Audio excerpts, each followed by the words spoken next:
It's a place where heroes are born and legends are created. Many will come to conquer it, but only one will tame it.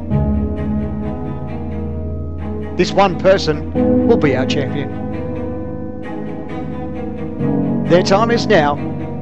The mountain is calling.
Good evening, good morning, good afternoon, whatever time it is, and welcome to V8 Online's live and exclusive coverage of the OSR Race of Champions 7. I'm your host tonight, Sebastian Murray Westberg, and joining me in the comms box I have Clayton Brooks and JD Smith. How are you boys? I'm doing great, my friend. Glad to be here. Can't wait to see what the great things we have in store. Yeah, really excited to be here, Seb. How are you, JD? Quite excited to see what tonight holds, and then follow on to Monday night. Yeah, it's a very exciting new format for the Race of Champions. Something we haven't really done ourselves, or really seen in many league formats in the iRacing service. It's quite a challenging, very open series Race of Champions Endurance Challenge this time. Brooksy, do you want to give us a bit of a rundown? What we're looking forward to tonight? Yeah, no, I'd love to, Seb. It essentially started last night. We had a open qualifying format for absolutely anyone that holds an iRacing account. Anyone could have jumped in the rough, had the Bathurst track, and set a qualifying lap. And from that qualifying, we've nutted out 100 odd races, being 30 top finishes from ROC 6. They're automatically through to tonight. 70 from last night. So we've got 100 races, 100 drivers tonight. They're going to be split into two different heat races. We're going to have heat race 1, about 7:45 that will start. That's going to be 20 laps with a 10-minute warm-up. And then we're going to go into heat race 2 straight after, and that's going to be main distance. And how it's going to work, out of the 100 qualifiers I just mentioned, they're going to be snake split. So odd numbers may go first, even numbers may go in the second race. Out of those two races, top 20 from each race goes through to tomorrow night's final qualifying.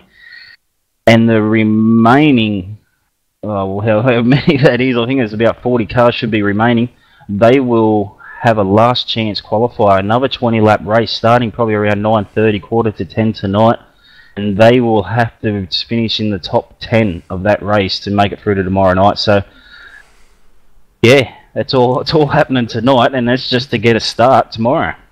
Oh, Monday technically, but tomorrow. Oh, sorry, yeah, Monday, yeah. But yeah, no, it's a huge format for us. It's a huge concept. First time we've really opened up Race of Champions to everyone on the iRacing service. Anyone that wished to qualify last night had the option to qualify. The qualifying servers were open for 4 hours, I believe it was, from about 8 PM to 12 PM Australian Eastern Daylight Savings Time. We saw a number of drivers get in there and some very quick times being put down. Top 100 drivers have qualified to get into tonight's event. that doesn't really guarantee your position in the main event either. So even the top 30 from the Race of Champions 6 aren't guaranteed a main event entry. They still have to qualify and finish these races. So it's a very interesting format, very exciting, and yeah, we're about 5-6 minutes from the first session popping up, which will be race A, I believe. Yeah, it's a I really like the idea of it, to give absolutely anyone a chance. In previous seasons, you used to have to, private message, or they'd take the top out of certain different championships. But this has really opened the door for anyone to put their hand up and say, here I am. They've got, and tonight it's not really about outright pace. It's more of make sure you just finish the race and you're inside that sort of top half of the field, because obviously Monday's payday, that's when you need the pace. Yeah, well... that's right, Brooksy. Sorry, go, JD. No, I was just going to elaborate a little more. I was just going to say that's absolutely right. With the ability for anyone to come in like this, it's really an opportunity for some of the newer iRacing members to really step up to the plate. Maybe they've been involved with sim racing for quite some time, but haven't had a chance to really shine here at iRacing. So it's a really great thing to open it up to everyone like this, because like you said, the pace tonight is not going to be as important as Monday, but it's easier said than done task. It's going to be really tough out there. This is Bathurst. Let's not forget, Mount Panorama is not the easiest place to race. When you in these roughs, they're extremely fast. Are very, heavy braking cars. They're just really, really close racing in them. It's going to be really fun to see how this turns out, guys. I've been fortunate enough. I come from a team with a couple of guys who've dipped into the 201s around Bathurst here. Sensational lap times, but even those guys are struggling to string the whole 20 laps together without a touch of the wall or a spin. So you can be down and out and still make it up into that top half of the field tonight. So there's no way in hell I'd be giving up. I'd be pressing on no matter what happens. And yeah, tonight anything can really come of it. Yeah, it is a very, very challenging track, and I mean, I suppose when you compare it to the home turf of the V8 Supercar, the V8 Supercar is actually a lot easier to drive around this track than the rough, because of how much on the limit you have to be in the car to get an absolute cracking time. You can get around the track, but you can be 6 seconds off the pace and very quickly lose out of all contention if you end up laps and laps down in 20 laps at that sort of speed. But to be right up the front and really pushing on, these guys are going to be well on the limit, and I'm guaranteed we're going to see some big mistakes from big names that we are not accustomed to. There's another point I'd like to just touch on there, Seb. We've got realistic weather set too, so these guys could jump in a session and the car might handle completely different. They might have a tailwind up Mountain Straight where they've been qualifying in previous sessions with a tailwind down Conrod, so the car could be handling completely different, which is just another thing that they're going to have to come to grips with. But that's what sets Race of Champions apart from your normal official series. Yeah, it is. That's it. It's all about being the champion and getting there at the end. But while we got a chance, quickly, this is a fundraising event for the McGrath Foundation.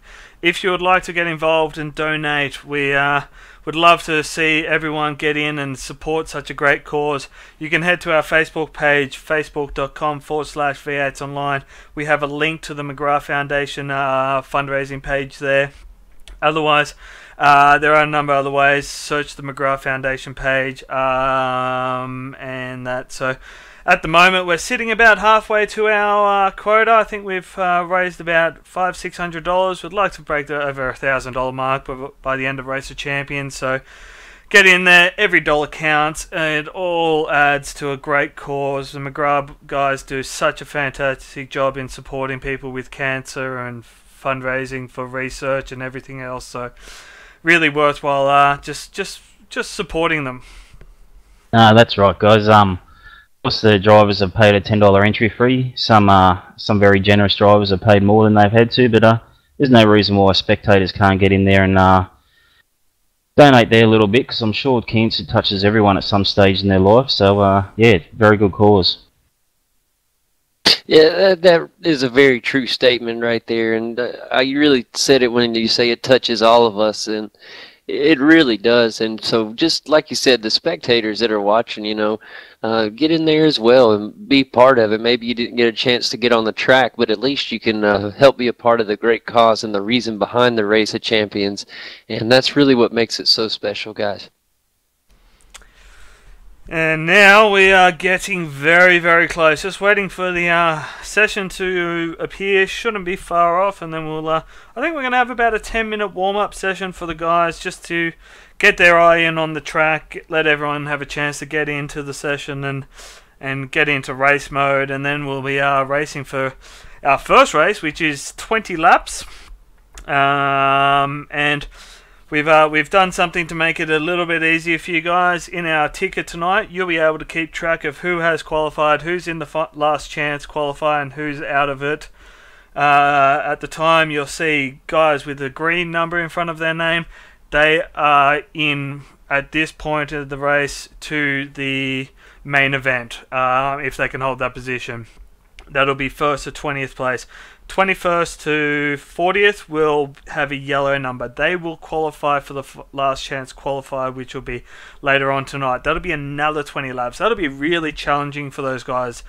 After already completing 20 laps, they have to come back in about an hour's time, or potentially even shorter if they're in the B race, and go again for another 20 laps to try and get in that top 10 and get a chance for Monday night. Their number will be yellow. If a guy has a red number beside his name, and that's where they finish, that will be the end of their Race of Champions endeavour. And unfortunately, it's going to come down to we're going to lose some guys tonight, I think. And could lose some big names. You really could. And one thing I wanted to touch on real quick before we get in race mode is a lot of these drivers, especially your really fast drivers, are usually racing with the same group of guys. And you have to remember, you can really adapt on the track to the way that your peers around you drive when you're used to driving within a certain group of guys. Now, you get some of these new names in here, and it really throws a curveball in there because you can't always trust what the guy beside you is going to do. And when you're on the mountain and you're going up and down this thing in these tight turns, can you really trust the people next to you? It's going to be a lot of fun seeing if, like you said earlier, some of these big names are going to get involved in some trouble. And it's unfortunate, but hey, that's part of racing, and we're going to see it here tonight. Yeah, no, exactly, JD.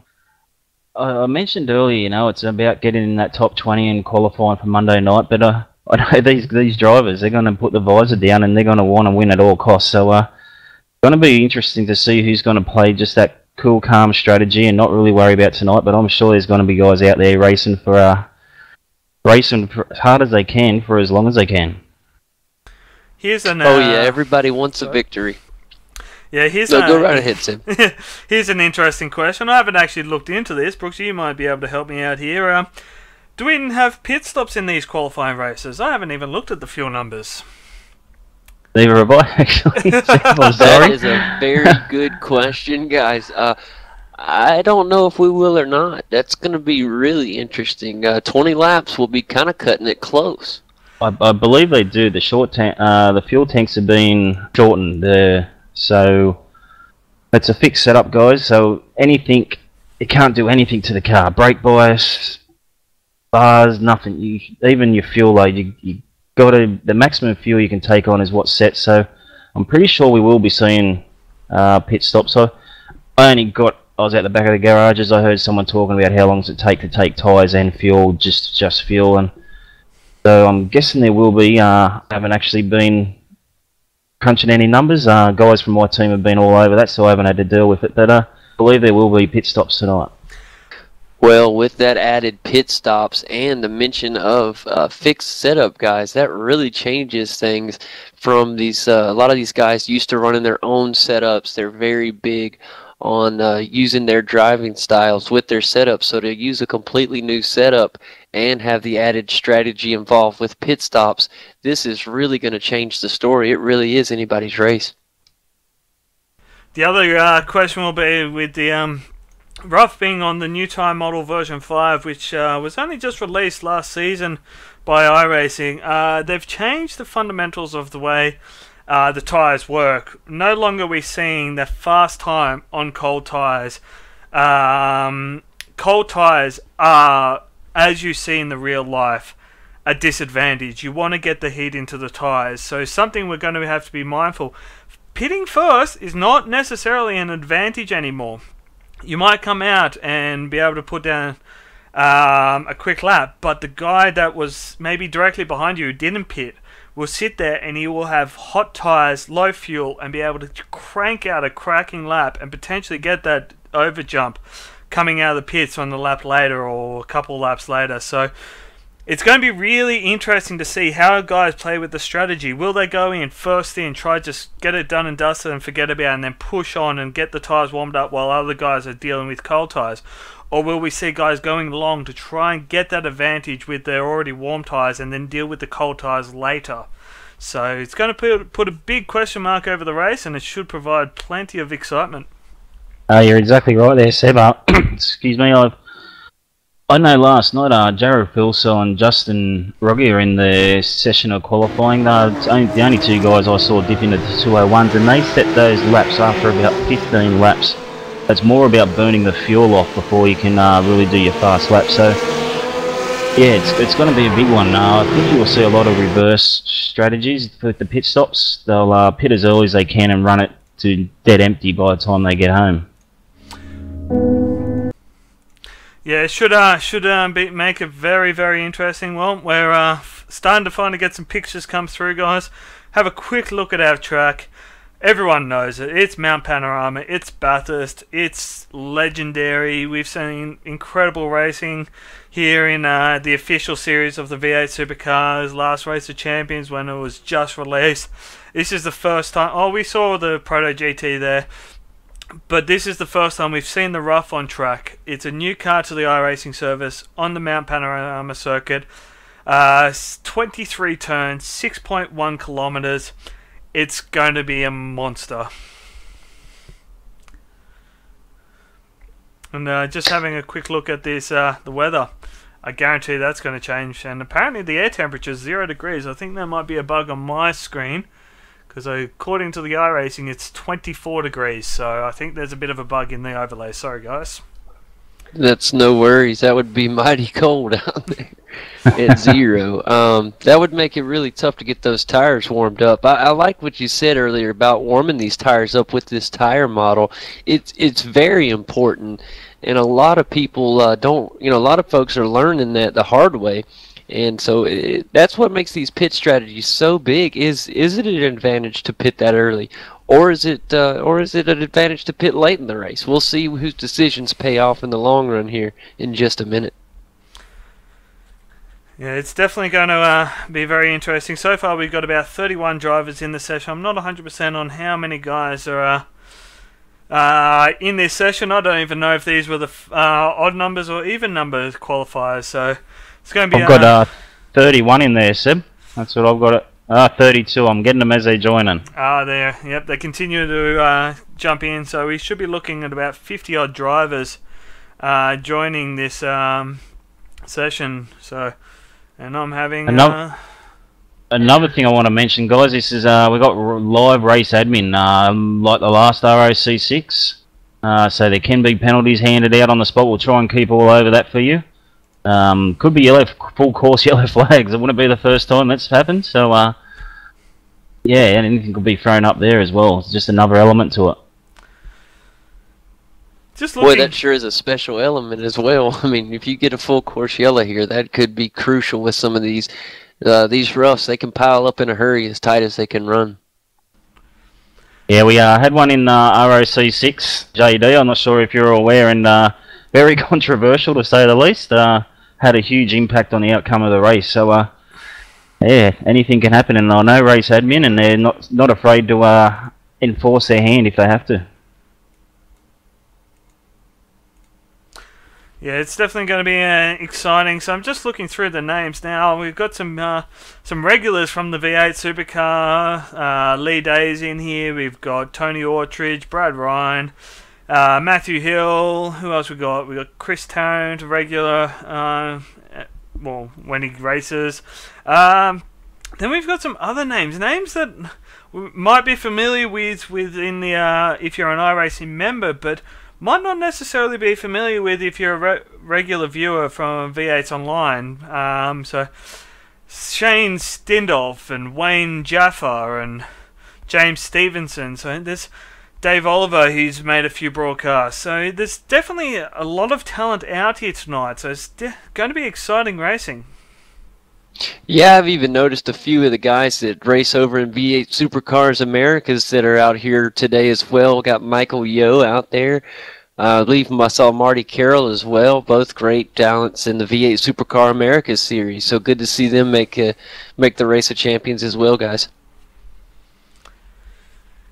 As always, it is a fundraiser, so please let us know.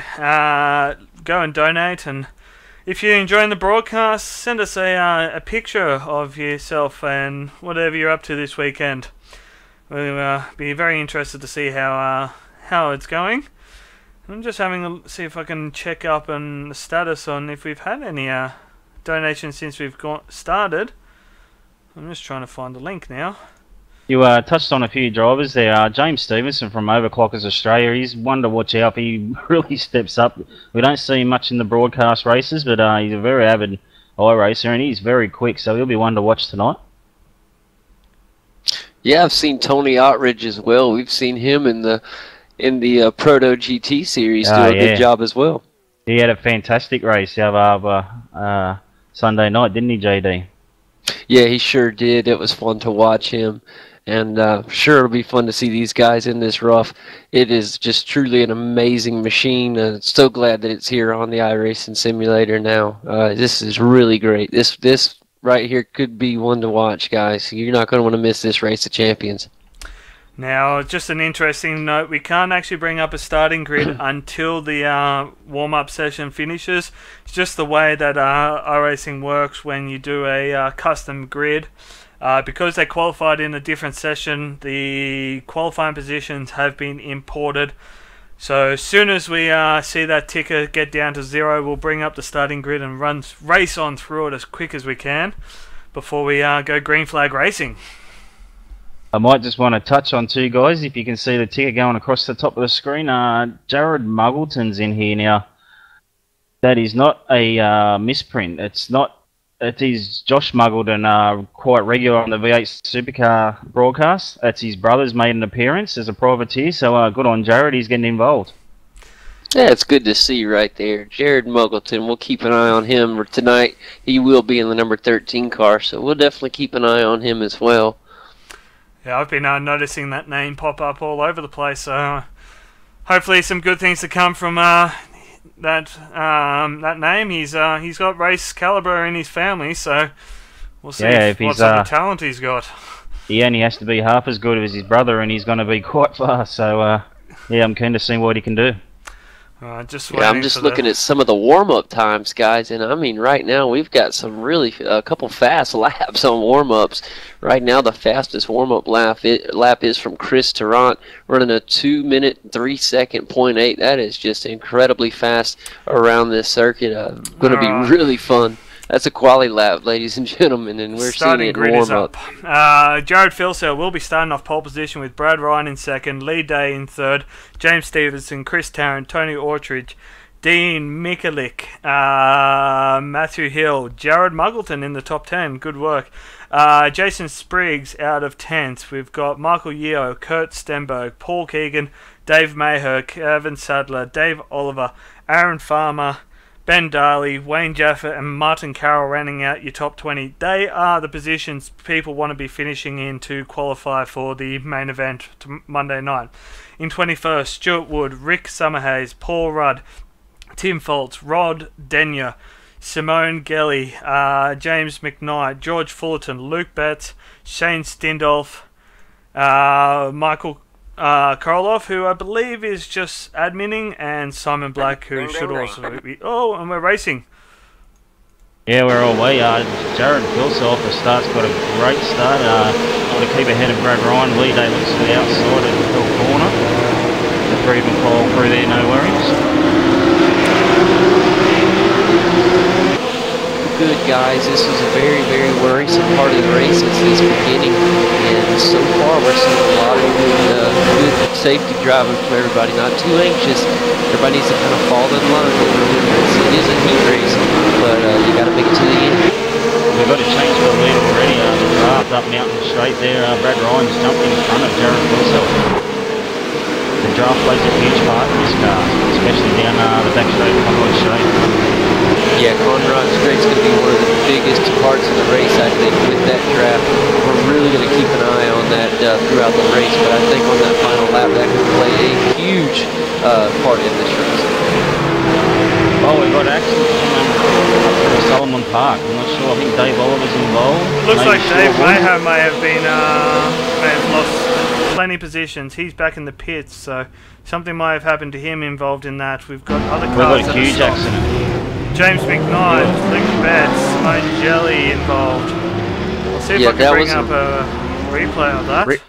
Rick Summerhay what it was it looked like Dave Oliver, if I believe I have the car right, comes up and I'm trying to see if he got pushed, gentlemen, or he just got loose. It's tough to say. It's really close. And he went into the wall to the left. The nose got pushed to the left side of the track, and he hit the track head on. Going about 100 miles per hour, and that caused him to obviously stack up some traffic. Really rough wreck. Yeah, that's taken a lot of big names out of this race already, but up front, Brad Ryan's scooting away from Jared, really showing some great pace in his car. I know Brad has been putting in a lot of time with his TTL teammates. Plenty of photos going up on Facebook of him out there enjoying this car, so he's got the talent, he's been practicing it, and we'll see if he can hold on for these 18 more laps. Yeah, well, I have to mention, guys, there is a 1 free pit repair in this, so no matter what damage you got, you can get to the pits, get it repaired without having to wait any time to get back out there. And like we said, it's about being there at the end and you not going to know what's going to happen, so a lot of guys will use that free pit repair and get back out there from that accident. Jared Muggleton was having a good look at well, actually got the move done on Dean Mikulik there, coming into Griffin, sorry, had a bit of a mumbling, but great move there. Jared already up into 7th place. Interesting to see how much further, but we got, Lee Day and Chris Tarrant almost going side by side. Yeah, so the top of the mountain. A piece of that. Wow, guys, that was quite impressive. Their scary moment there for a second. Of course, Chris Tarrant, guy that started ROC nearly 2 years ago now. He's no slouch in the course. He's been winning IRF races. Boy, this battle just in the top 7 or 8 drivers has just been really good so far, guys. Hard to get my eyes off of it. Well, we've got Paul Keegan around. He's had a spin coming through the S's. Those Jared Muggleton, and he's been T-boned hard by Jason Spriggs. Right there in Forest Elbow, gentlemen. See if I can get a race recall up for you guys and see what happened there. Yeah, Jared Muggleton in the 13 car. Hate that right there, guys. Coming out of Forest Elbow. I'm trying to get a close-up of what happened as we get up the race recall replay. He's coming down Forest Elbow, and he's gonna turn it too much there. The back end swings out on him, guys. That's all it was. It just got out on him. That back ends will do that in the rough. And a tough break for the driver of the number 23 car, Jason Spriggs, hits it head on. Very tough break for both drivers there. Looks like we got a battle forming between Tony Autridge and Matthew Hill. Chris Tarrant's found himself up into 3rd place. Lee Day dropped some positions there down towards the end of Conrod Straight. We'll focusing on Jared Muggleton's accident. Missed it, sorry guys, but he's dropped 2 spots, dropped 3 spots actually. Chris Tarrant, Tony Autridge and Matthew Hill have all got past him. There's always so much racing on this track, it's hard to keep up with it, but we've got George Fulton and Martin Carroll side by side coming to Griffin's Bend. This could get interesting. Who's going to give way? Could we see someone go wide? I've got Matthew Hill, he's got huge damage. coming up through the cutting. He's got huge damage to the front of that car. Oh, these boys are still side by side, but we're going to have a quick look at Matthew Hill. Yeah, Matthew Hill's trying to catch up to the number 81 of Michael Yo. And Michael races in the V8 Supercar Americas series. I called him Yo2, and it's now I found out it is Yo, Michael Yo. And he's newer to racing, so really good to see Michael Yo riding up here in the front with the big boys. Really looking good. We got the replay of Matthew Hill up, so let's he just under brakes, he's nosed it into the inside wall there, and Lee Day trying to avoid. He's collected a lot of damage as well, so two of the top runners suffered damage already in this race. Oh yeah, that looks like a bit of an unfortunate incident then. We'll see if we can get one more look on board with Lee Day. The sort of thing that it's such a hard part of the track to get right when you're by yourself, let alone dealing with someone that's sliding out or traffic around you. So, such an unfortunate incident, but they'll keep fighting on. Brad Ryan's opened up a 1.3 second lead over Jared Pilsell. Of course, these two had a fantastic battle at Montreal only a few nights ago for the last season of the V8 Supercars.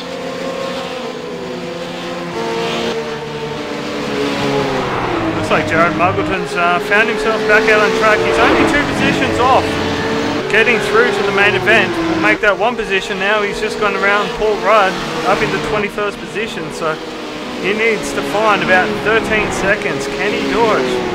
It's a lot of time to find when Stuart Wood is the driver in 20th position at the moment. No slouch out on track. Although Matthew Hill has found his way to the pit lane, so he's out getting damage repaired. It'll be interesting to see, will this count as his pisser? Will he have been able to get the fuel required to make it to the end? Yeah, I'm not sure. I was just going to mention Marty Carroll had started all the way back in the 20th position, guys. He's worked his way up to 12. That's good for Marty, and could see him still climb up towards the front.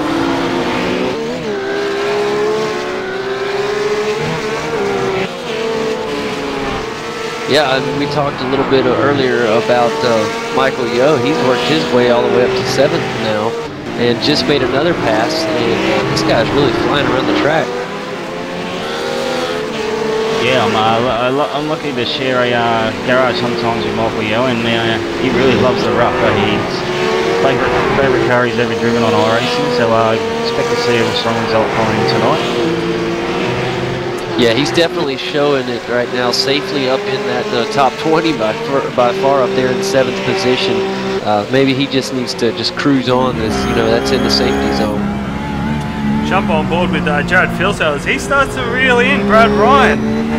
Maybe Jared was just taking it easy those first laps until his tyres warmed up a bit. He's now right on the pace. Obviously our pole sitter, but can he, is he going to take the fight to Brad, or is he just going to sit there and secure himself a position in the main event for Monday night? Yeah, he was a full 7 temps and then Brad that last lap around. I'm not sure if Brad had a little moment somewhere, but Jared would have seen it for sure, and he'll have the eyes forward at the moment. Boy, Jared Filsell really moving it up. Here we see him right now starting to climb up the mountain here, and they are literally about bumper to bumper right now, fellas. He has really closed that 1.3 second gap he had just half a lap ago, or a full lap ago, excuse me. Brad looked very loose under brake there coming towards the cutting, and Jared, he'd be in that draft zone, so he doesn't want to lose any time across the top of the mountain. He want to get that good draft down Conrod Straight.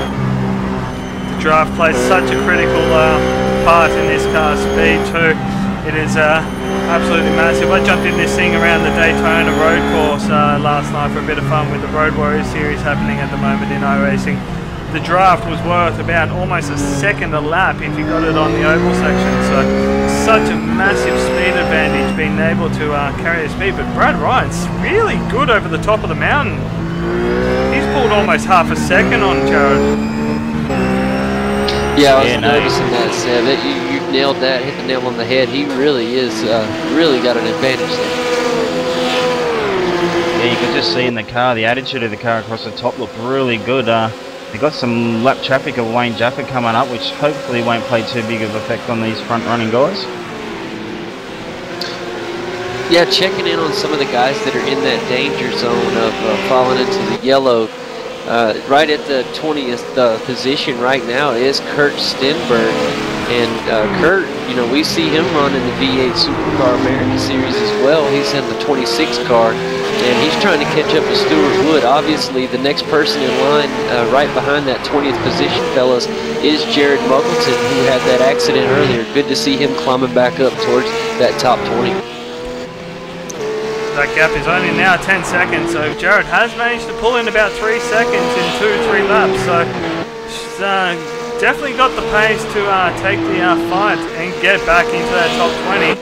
Not giving up. Good to see from Jared. Ooh, he hit the curve up to the top of the mountain. Got scary there for a second. Car looked a little upset, but he did a good job of keeping things stable. Looking back at Stuart Wood, who was in the 20th position when we last looked. He's now moved his way up to 18th. Sorry, 19th. With Dave Oliver kind of in front of him now. So 2.8 seconds is the gap. But Kurt Stenberg with the draft might actually have a look into the chase here. This could get very interesting. He's got to stick his nose in there. Can he pull it up? Very deep under brakes for Kurt Stenberg. He's got pulled it off. Incredible driving by these two. But here comes Stuart Wood. He's got the run back. Can he get a look into Murray's? Griffin's Bend right here. No, Murray's. Oh, excuse me, Murray's. We'll forgive you for not being Australian. You'd be murdered That's if you right. were. That's what us Americans do. We got Wayne Jaffa, who's found his way to the pit. So wondering if he's just going for his compulsory pit stop. Obviously trying to get that advantage of some fresh tyres.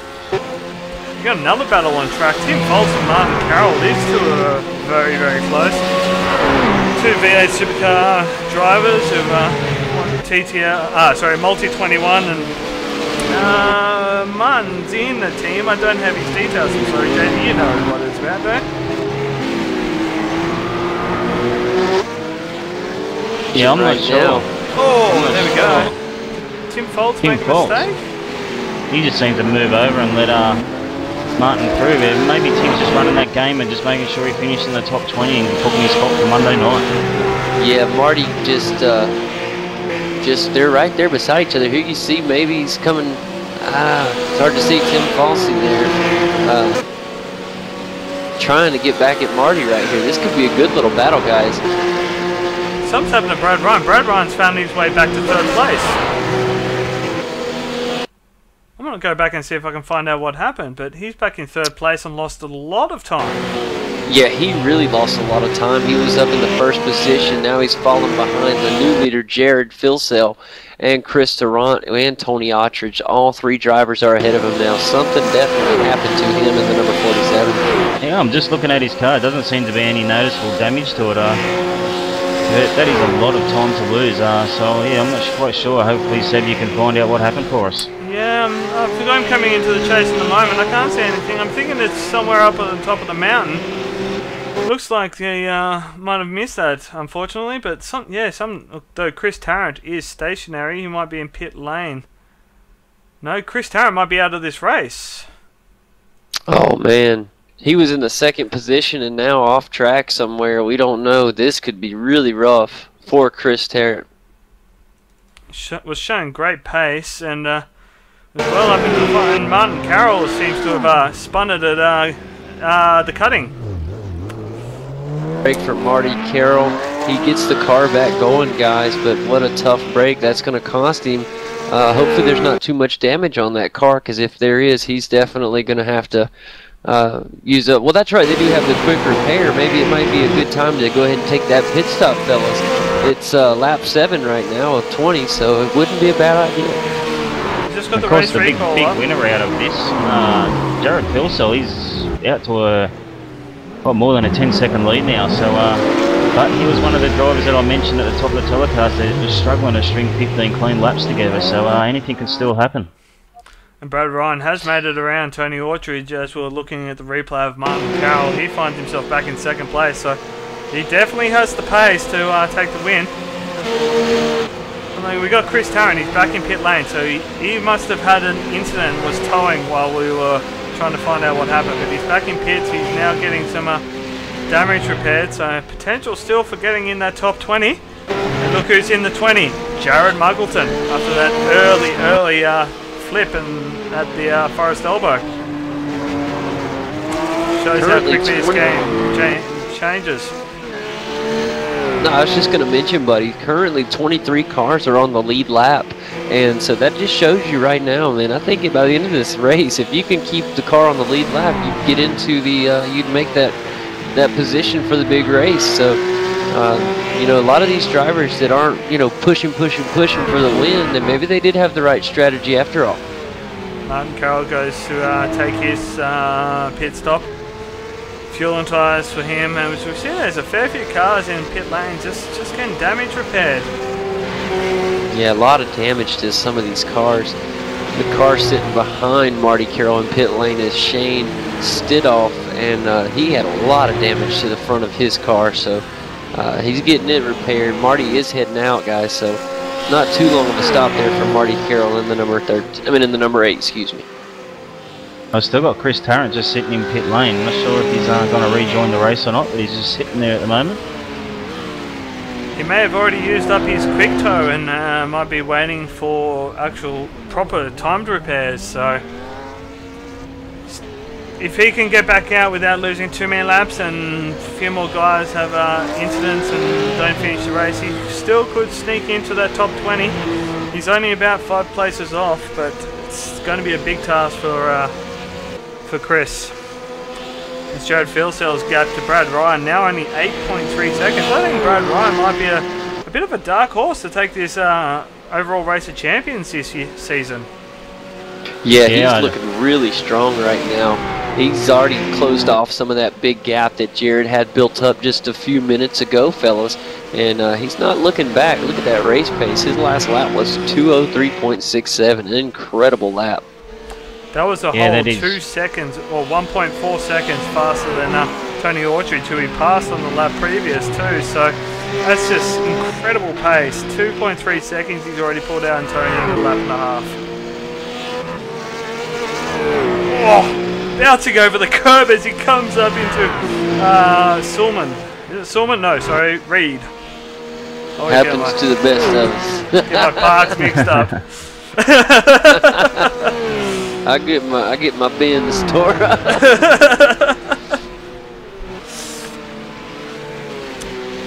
Man, I'm really impressed with Michael Yeo up there in 6th place. Just very, very impressive. I tell you what, he started in 11th place, and you know, that's really great. But I mean, just for him to move up to 6th place like that, he's almost cracked into the top 5. Next up on the list is the guy in 5th place, and that is the number 5 car of Lee Day, who currently has no traffic to deal with. He does have a little bit of damage to the front of his roof, it looked like, guys. Not a lot, but a little bit.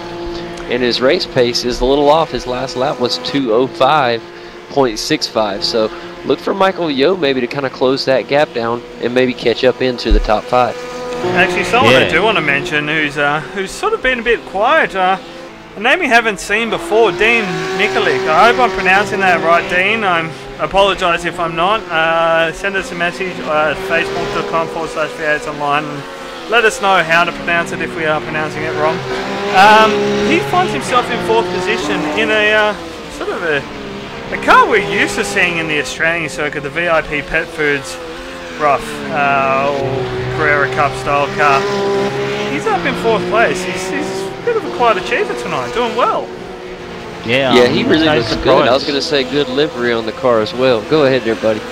No, sorry, I was going to say it's no surprise for me with Dean. I've been a few practice sessions with him, and he's got a lot of pace, and he's really taken to this rough. I don't think he's driven anything but the rough since it's come out. So well done to Dean, and his speed showing through. But another guy I just want to touch on is Jason Spriggs. He had that huge T-bone with Jared Muggleton at the elbow, and he's in 7th now. So it's a good fight back from Jason Spriggs, and he's all over the back of Michael Yeo.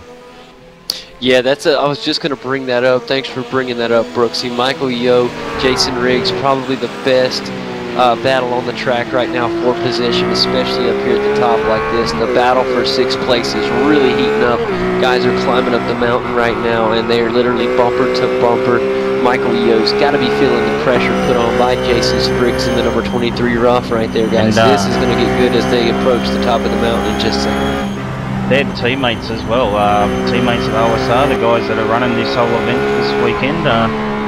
Yeah, teammates. So I think we'll see too much unsavoury business between them. But yeah, first person you want to beat is your teammate. I was about to say, sometimes those teammates can get a little bit competitive. Oh, almost in trouble for Jason. Big moment coming into Forest Elbow there. That's a very tricky braking area because you've got to give a good stab on the brakes and then let it off as you make that around the kink and then stab on the brakes again as you come down to Forest Elbow. So good save there by Jason to not get sideways too much and continue to push on. And not only that, Seb, he really didn't lose a lot of time. That could have lost him a good second or two, and he was able to hang right in there with Michael. Got a few more pit stops. We got Rod Denyer and Dave Maher in there in the pits. So this 20th, 21st, 22nd, this position is still not finalised. And look who's back on track. Chris Tarrant. He's in 22nd position. He's pushing on. He's two laps down. I'm sorry, but I just wanted to say, I want to point out Jared Muggleton, who has moved up to 15th place, guys. Really, really pushing his way back up towards the front. We're half-race distance for this race. People on the drop-off now. We've got Dave Maher. He's actually in there's a bit of traffic behind him. I'm not sure who that is behind him. Yeah, behind Dave Maher is Tony Autrich. There we go. And he's going to let him by. Yeah, good sportsmanship. He just come out of the pits, Dave. He's lapped down now, so letting third spot outright go. And, Tony! He loses down through the dipper and he's into the wall and he's in hard. Oh, can he get it back going and straight? He's going to have to sit there, and it's such a hard place to get it. Oh, look at it. Have an 8-point turn. That's a 3-point turn to get back and going in the right direction. Hopefully he's not. That was lucky there was a big gap back to Lee Day before Lee Day arrived on the scene. Well, Lee Day is right on the back of him now. It'll be interesting to see how much damage Tony Autrich got out of that contact. It's so easy to just bend the steering or put your toe out of whack, and it makes the car so unstable. But it does look like he's crabbing down Conrad Straight. Of course, both these cars have suffered damage. Lee Day got his from the second and third lap.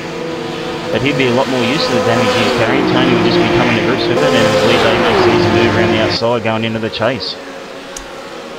Yeah, Tony Wood was just knowing the damage was too unpredictable at this point, but looking back, oh, Jason Spriggs has a big look at Michael Yeo. I'll have to remember Yowie. that. That's what we call him, Yowie. Yowie. This looks like Jason dived into the pit, so he might have... Might have just been getting held up a little bit there by Yowie, so he's gone to the pits and tried to jump him when after Michael does his pit stop. Yeah, there he is going into Tony Autrich into the pit stop right now, trying to get the car fixed up, guys. Interesting development I've been keeping a very close eye on at the moment. Chris Tarrant, he's in second place. He's actually, I think Rod Denyer's back in pit lane, so that puts Chris in first place. He needs to find 43 seconds in 9 laps to Dave Maher in 20th place to get into the main event. Wow. That's a lot of time, but as we've seen, plenty of guys making mistakes very quickly turn from just missing out to in. I don't want to put the commentator curse on anybody, Seb, but we mentioned it before the race, and what were to happen right now, if there would be a full course caution out here. I don't see it happening, but if it did, it surely could make things interesting again. Luke Betts finds his way to pit lane to service his car. Looks like Rick Summerhays he's been in there for quite a while. Obviously got a fair bit of damage. Someone else coming in front, I'm not sure who that is. That might be actually Jared Muggleton making his pit stop. So he was up to 15th place. He's going to lose some positions, but he's back underway. Can he get going? He he should still be in the top 20. It looks like he's going to come in 18th place with 40 seconds over Dave. Look at Brad Ryan now, just over 5.5 seconds in between him and leader Jared Filsel. And I'm telling you what, man, Brad Ryan really making a move. It's only lap 13, guys. They just started lap 13. He has the time, I think, to catch him. His race pace is phenomenal. This last race was 2 minutes, 3.2 seconds. That is insanely fast right now for Brad Ryan, trying to catch up to Jared Filsel in the first place position, guys. Yeah, of course, Jared's only managing 204s at the moment, so Brad's got plenty of pace there. Jared's caught Dave Oliver at the wrong spot of the track. Very hard to make a pass across the top of this mountain. Oh, that's an awkward position, but they both get the job done. Good presence of mind by both drivers there to give each other just enough room, but yeah, survive it. Well done. So we've got Michael Yowie, Tony Aldridge and George Fulton in the pits now too. So I just mentioned Dave Oliver's joined Multi-21 now. I just noticed it on the car. I had no idea that he'd swapped from LMR, and he's racing for Multi-21 racing this season. I did see a status from Lazy Man Racing wishing Dave Oliver all the best. So I knew he was moving teams, but I didn't know where he was moving. So congratulations, Dave Oliver.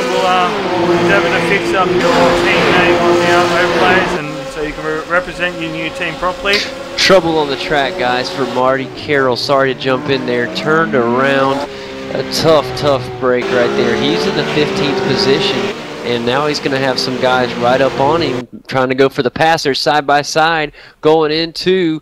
Don't let me say it wrong. Going in. Murray's corner. That's right. I know it's cutting up with you, buddy. He's actually going to be able to hold off that traffic, fellas. So, but that was a scary moment there for Marty. I think he just got loose there, and you know, these roughs, they can get turned around on you in a heartbeat. It seems he might have just missed his brake marker a little bit. Just got the race rate call up. We'll let it play through and watch the final turn as he came side by side with Tim Foltz and almost Luke Betts as well. We've got the two leaders. Sorry to butt in there. So we've got the two leaders in pit lane. Brad Ryan's just pulled up, and Jared Filsel's just exited pit. A lot of excitement on the track. As if you're looking at the race car replay, what happened is Marty, it's exactly what Seb said. He caught his brake marker too late. By the time he got slowed down, he had 2 tires in the grass, and that grass got him loose and sent him spinning, fellas. Looks like this is 7 laps to go. Most of the guys are finish off the pit stops that haven't done one yet. So interesting to see Ben Darley, who's actually in 5th place. He's doing well. Something we haven't really talked about. He's just been a quiet achiever.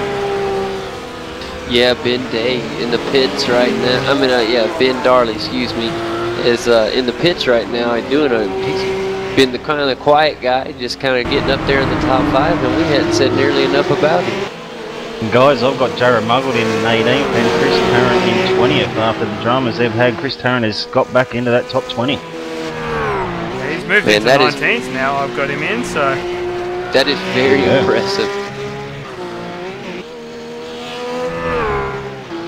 With that toe, fellas, he was off the track for a good 30 seconds. Oh, we got Dave Oliver, Tim Foltz, Jared Muggleton. Jared Muggleton just driving around Tim Foltz. I don't know what happened to Tim, but I think he might have had something go wrong with his car there, because he lost a pile of speed very quickly. Yeah, because all those guys fighting for actual position on track. You know, it's cars crazy. In amongst them. Is Marty Carroll just spun out and has already, after spinning out, he was able to hold off the traffic, get back up to speed in time. He was back in 15th at that point. And now Jared Muggleton is up to 15th, but Marty Carroll has moved up to 13th. So that is quite impressive, getting back on it. Almost a scary moment. They're coming off a mountain straight, getting into the first turn there, or turn 2 there. A really tough moment for him, but he's safe. And Jared Muggleton is behind Dave Oliver, fighting for that position, so something to keep a close eye on. Another thing to note, Michael Yowie's got in front of Lee Day through those pit stops, and he's managed to gap Jason Springswell quite a bit. We mentioned Jason coming to the pits early to try and jump Yowie, but it's worked the other way around.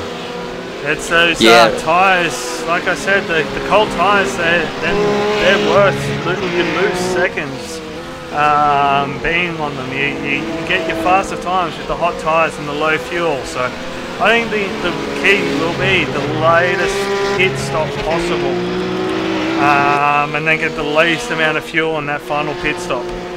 That puts Michael Yowie up into 4th spot in this race. I mean, he hasn't set the timing screen on fire, but what he's done is clean and consistent and kept it out of trouble. And yeah, 4th spot, so well done to him. Don't want to put the commentator's curse on him though. Just checking out George Fullerton, another driver that's been a bit of a quiet achiever, with Paul Keegan just behind him, currently sitting in 8th position. Doing a great job, just out there logging laps. He knows what his eyes on the Monday night, and just wants to make sure he gets qualified. Good looking livery too. That looks like a Matt Nethercote painted livery, if my eyes aren't mistaken. I believe you're right, Seb. We've had a change of position between Luke Betts and Tim Foltz. Luke Betts has made the move, and Tim Foltz looks like to be losing a lot of time. I don't know if he might have something wrong with that car. Could also be suffering some technical issues on his side, maybe having some issues with his equipment that he's racing with. It just does not seem he has the confidence in his car or the overall pace at the moment. He maybe knows. Yeah, well, so go on. Sorry, I was going to say the last 3 laps are 2:14, a 2:12 and a 2:11 from Tim, when his fastest was a 2:08. So he's definitely struggling with something. He is, although in the 17th position, he does have a fair bit of time back to Dave Mack. Oh, sorry, only 2.4 seconds. But then he does have a big chunk of time back to Chris Tarrant, who's only just crossing the start-finish line now. 42 seconds. Train you guys onto this battle between 13th, 14th, 15th. Martin Carroll, Dave Oliver, and Jared Muggleton, and they're going at it across the top of the mountain as they head down into the dipper. Oh, this is incredible. Glad you brought this to us. Marty Carroll right ahead of Dave Oliver and Jared Muggleton. 3-way battle for the 13th position. I mean, this is what it's all about, guys. This is what we do this for. Let's jump on board with Jared and just see if we can get some sort of visual representation of the draft. You see Marty just giving it. He wants to break that draft. He knows how crucial the draft is. Yeah, he sure did do everything he could to get out of that line and try to break that draft up, and it did help a little bit. Oh, Jared had a big moment, just short shifted down a few times just to get it pulled up so he didn't go off the grass there. Held my breath as he came into the chase. That was probably he held his breath even more with that moment. It's a good looking livery there from Marty Carroll, if I don't say so myself. One thing we haven't had either, guys, is black flags. There's been no penalties handed out by admin so far in this race, which is good. It means everyone's kept it nice and clean. Oh, Dave Oliver looks to be going around the outside. He's coming up to Griffin's Bend now. Can he get it around the outside and hold on to it? Will Marty? Looks like he might have to. Oh, he's gone wide, but Marty's able to hold it. They're still side by Dave side. Marty pulls in behind Dave. He knows he's being bested. That was incredible driving by those guys. Dave Oliver putting the move around the outside. That's got to get his new team talking. Yeah, fantastic. Yeah, but you got to be the bumps on that turn 2 there, descending the outside wall, and he did a terrific job to hold it and under brakes. I tell you what, fellas, I'll be surprised if this battle's done. I see Mr. Jared Muggleton eyeing on this on these two guys as well. All three going over the top of the mountain. This thing isn't over. I bet we see these guys tangle again. Oh, Marty's held into the wall. Oh, he's had a big moment at the dipper. That's going to cost him. Jared managed to just get through there. I don't think Jared got tagged, so very lucky for Jared Muggleton. I'm sure Jared held his breath there as he saw that in front of him. get a race recall replay on board with Jared as it comes into McPhillamy, coming up to Skyline. Such a hard braking area, turning the car. You want to keep it straight, but you need to brake, need to scrub off the speed. And this, it just unloads the car, and whoa, that was close. Right now, Marty somehow has got a broken car trying to get it to pit road. And that thing is just looking like it is a beast to handle right now. He's doing a good job of keeping it under control, but guys, this is scary watching him. I don't know.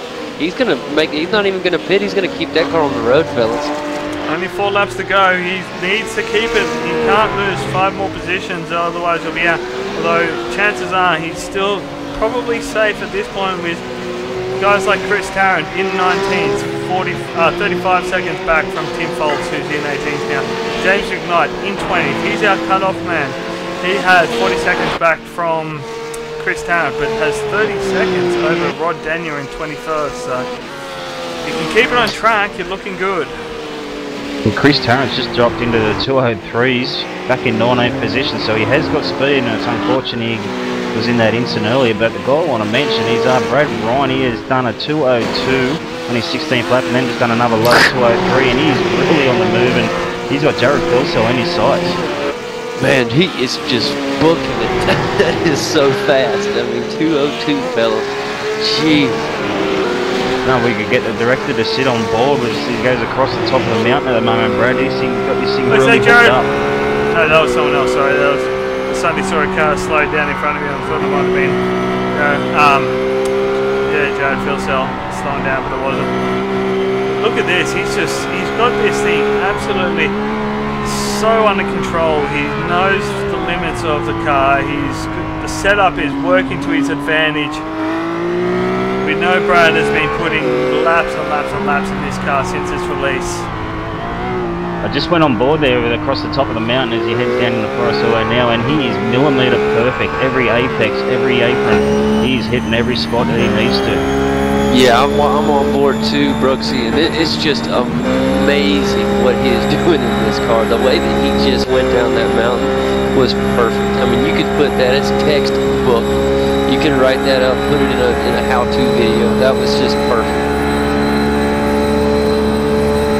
Yeah, he's going down Conrad Straight right now, and then just killing it right now. I mean, he's how far off the leader, guys?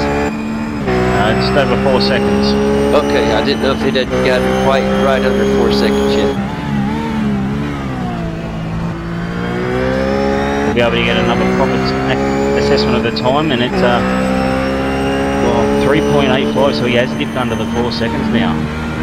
Yeah, but with 2 laps to go, gentlemen, do you think he can get it done? We're going to have a race to the finish here. It might. Joe's only a new guy to the sim racing scene. It might test his nerves of steel. He'll be fully aware of Brad Ryan's pace behind, and I will just have to see how Jerry goes. If he doesn't make any mistakes, I think he could have this in the bag. But like we've seen some good drivers come unstuck here tonight already.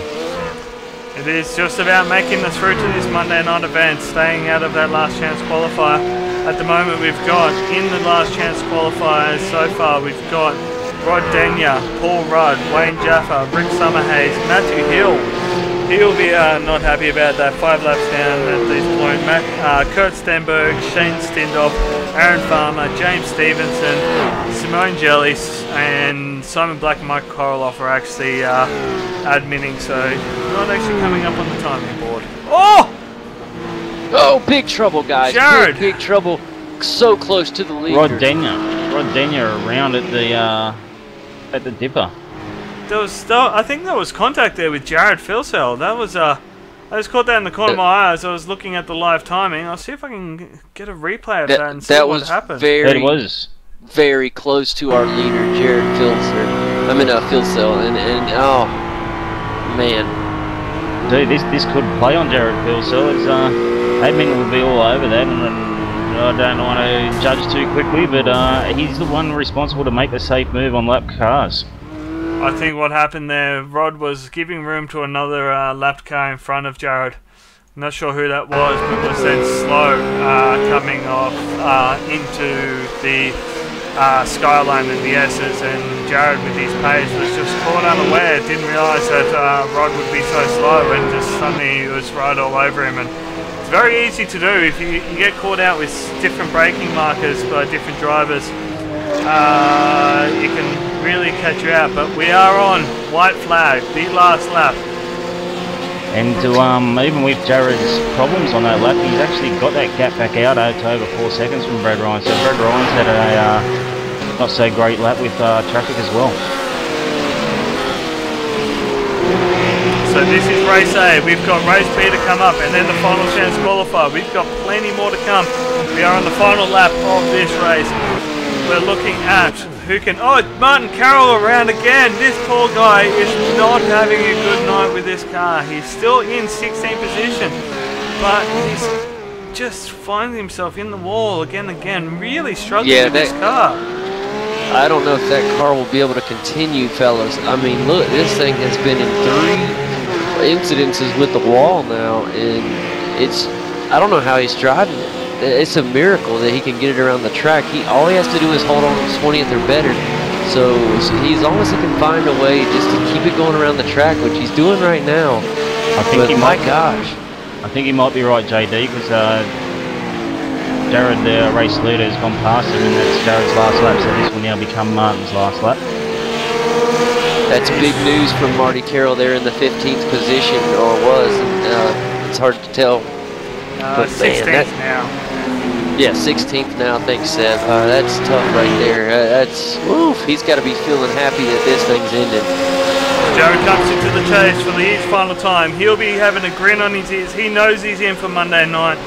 He's only got 1 corner left to go. It's been a great race. He's been harassed big time by Brad Ryan in 2nd place. Looks like Jared will just go into pit lane to take the checkered flag. No, it was black flag, that's why he did get a penalty for that move into the dipper on that lap car. Well, does that still count though? That is the question, because he's crossed the finish line. Oh, this is big, guys. Does That's the black... This could be a game changer right here. And then we got Dean Mikalik. Yeah. I'm just going to call him Dean from now on. He's in 3rd place. He's coming down to the chase for the last time. Actually, we got Michael Yeo and Lee Day side by side at the last lap. Lee holds on for position. Murray's corner. This is final. This is it. Michael Yeo will have to sit right behind Lee Day there. That's a good fight back from Lee Day, having that damage with Matty Hill. The cutting early in the race. Lee Day holds on to 4th. Michael gets 5th. Jason Spriggs will come around Murray for the final time in 6th place. Good drive by him. Had some good racing too. Yeah, Ben Darley right there in the number 20. He's fixing to make his way around the final turn too, and he should finish right there in the 7th position. George Fullerton in 8th place as well. A very slow car on track. Paul Rudd just trying to limp it home. He's in 23rd spot and he's going extremely slow with huge amount of damage to the left-hand side of the car. Not the greatest night for Paul Rudd, unfortunately, but these things happen. Paul Keegan crosses the line for Tony Autridge will come across in 10th position. And that will complete the race as soon as the 14th will cross. And Dave Oliver cross. Jared Muggleton finds his way back up to 13th after being on his roof on lap 2. Somebody give him a round of a big applause. That is quite impressive after what we saw him go through. We literally saw him on his lid, fellas, and then battles all the way back to a 13th. Come on, get real. This is awesome. Stuart Wood, I think, is out of fuel crossing the line. Dave Maho gets across in 15th. Tim Foltz, he's coming down to the chase. He'll be in 16th position. Sorry, 15th position. Yeah, Marty Carroll will finish 16th. Luke Betts, all these guys parked. He'll finish 17th. 18th will belong to Tim Foltz.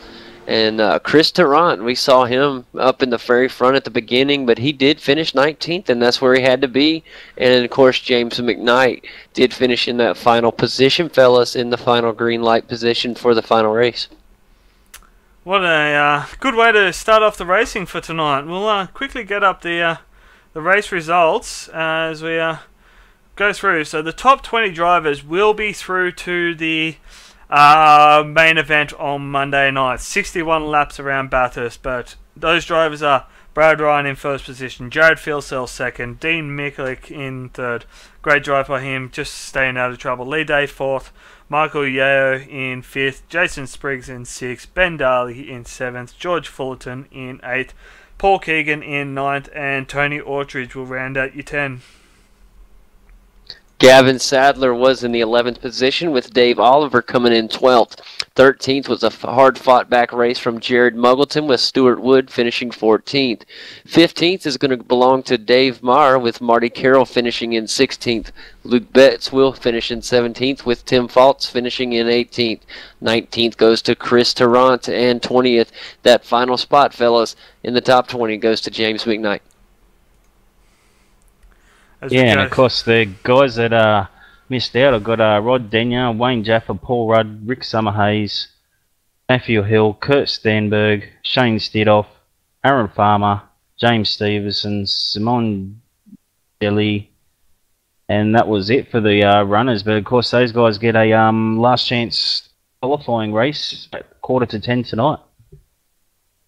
And now what a great way to do it is have that final chance. Now they will have to make the top 10, but still an incredible chance there. If maybe the race one didn't go your way, you still got that hope lingering in there, fellas. Yeah, that's exactly why they had it. Guys like Matty Hill running well inside the top 10, unfortunate, had the damage. That's exactly why they have done it. So it didn't boil down to just having one bad race. Yeah, you've still got that shot to race a bit later tonight and make the main race tomorrow.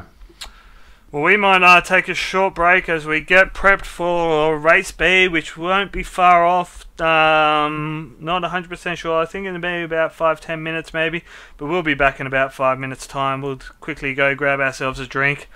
Get ready for another 20-lap race with another 30-40 odd drivers, and see who else is in for the Monday night. You've been watching OSR's Race of Champions 7, presented by V8 Online, supporting the McGrath Foundation. If you haven't already, head to our Facebook page, facebook.com/V8 Online. We have the link to the McGrath Foundation donate page there. Show some support. Anything you can give makes a big difference. And we'll be back in about 5 minutes.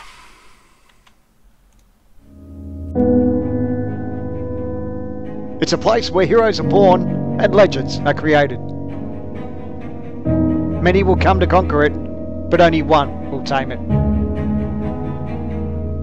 This one person will be our champion. Their time is now. The mountain is calling.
It's a place where heroes are born and legends are created. Many will come to conquer it, but only one will tame it. This one person will be our champion. Their time is now. The mountain is calling.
Hello, and welcome back to V8 Online's live and exclusive coverage of the OSR Race of Champions Endurance Challenge.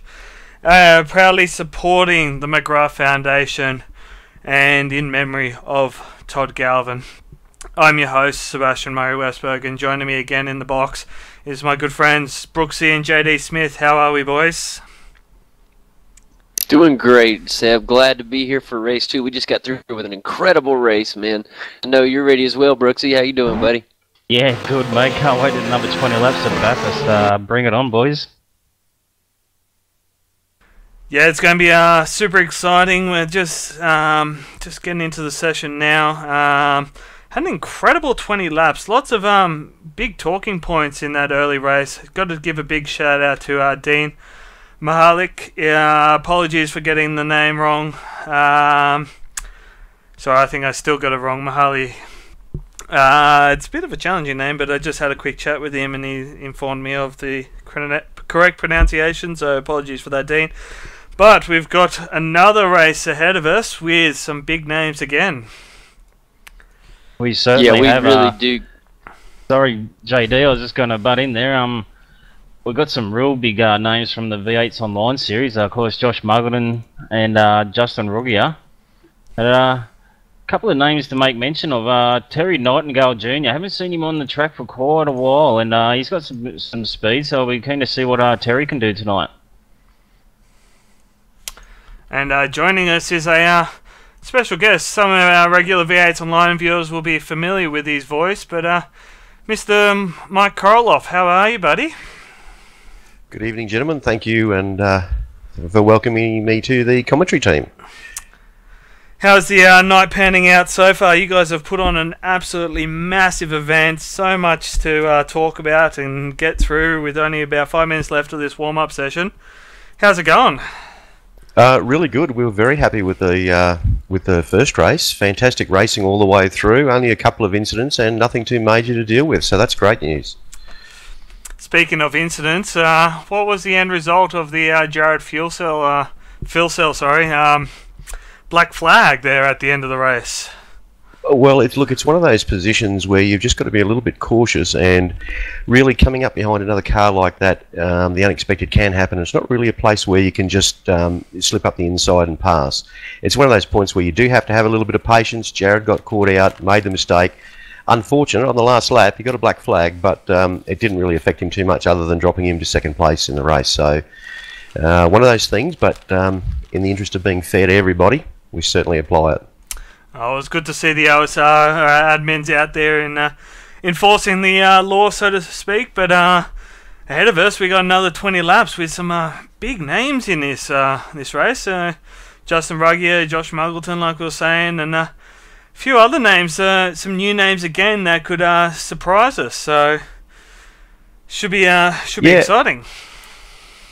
Yeah, I think it'll be a great race actually. But if it's anything to go by the first one, there was some really good racing there, and like I said, we were really, really happy with it. Jared did a great job. Ryan Day was there. Lee Day was there. Mikey O did a great job. A little plug for the OSR drivers there, but some good drives all the way through the field, really. So yeah, this should be a cracker. I gave Yowie a big plug there, and Jason Spriggs just behind, because Jason Spriggs was in a severe T-bone accident with Jared Muggleton, but showed a lot of speed to come back well inside the top 10.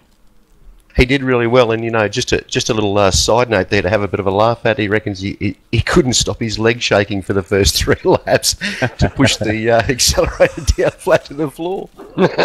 There's one thing we probably don't touch on enough.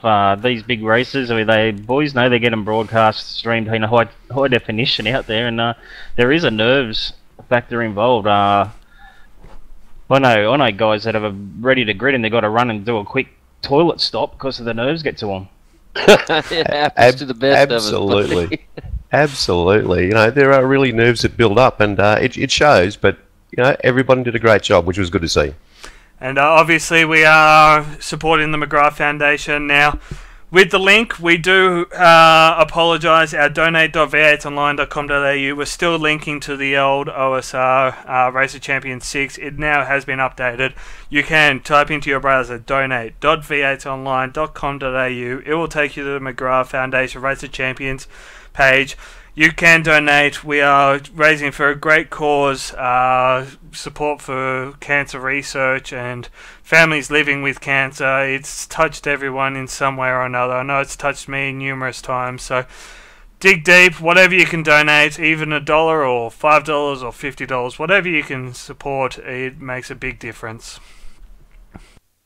It does, and it's good to see a lot of the drivers. Some of them I see out on the hoods got the McGrath Foundation on there, and it's really good to see the drivers get involved as well.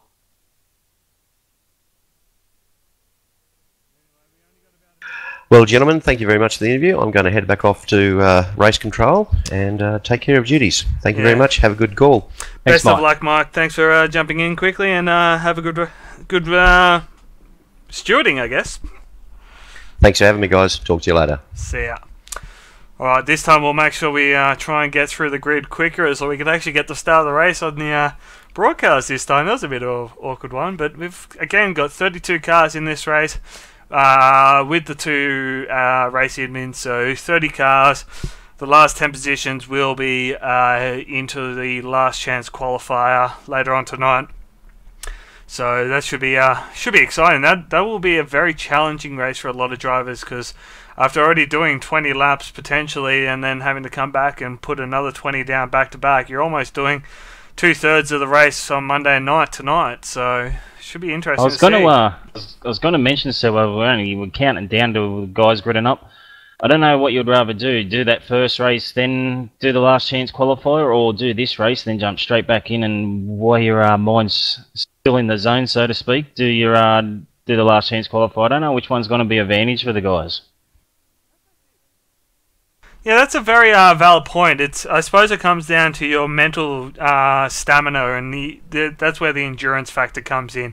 You need to have that capacity to just back yourself up and go again, and maybe have to do 40 laps tonight and really just push hard to try and make sure you get in that thing, and then back it up with another 61 laps on Monday night it's just massive. So it's a lot of laps for these drivers, and worked it out is over 750 kilometers of racing over 2 nights for these drivers. Obviously not everyone's doing 750 kilometers, but total track time of 750 kilometers worth of laps. It's big. So starting grid up. The grid. I've got the grid here, mate.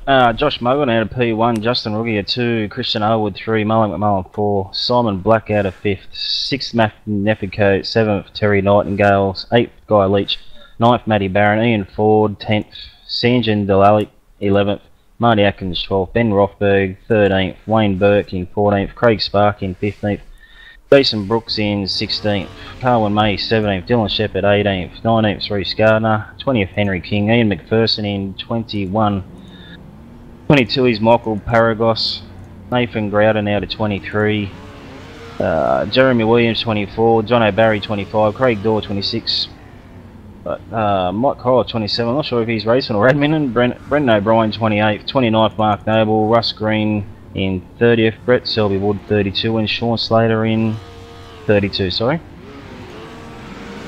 Very good there, Brooks. He went through the entire field there. We're getting ready for a fantastic start there, buddy. Did a really good job there. And we're off. They're revving.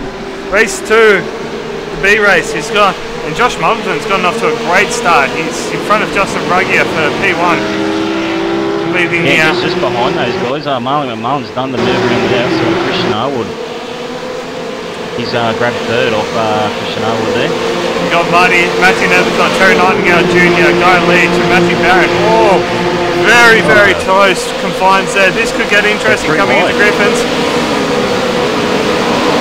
Steady, boys.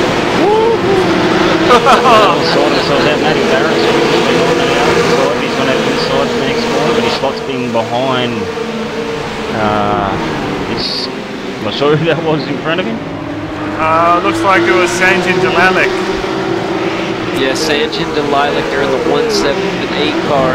It's exactly, he's in the high performance racing. Oh man, we got some tight racing right here, guys. Chris Gardner and Marty Atkins were side by side there for a moment.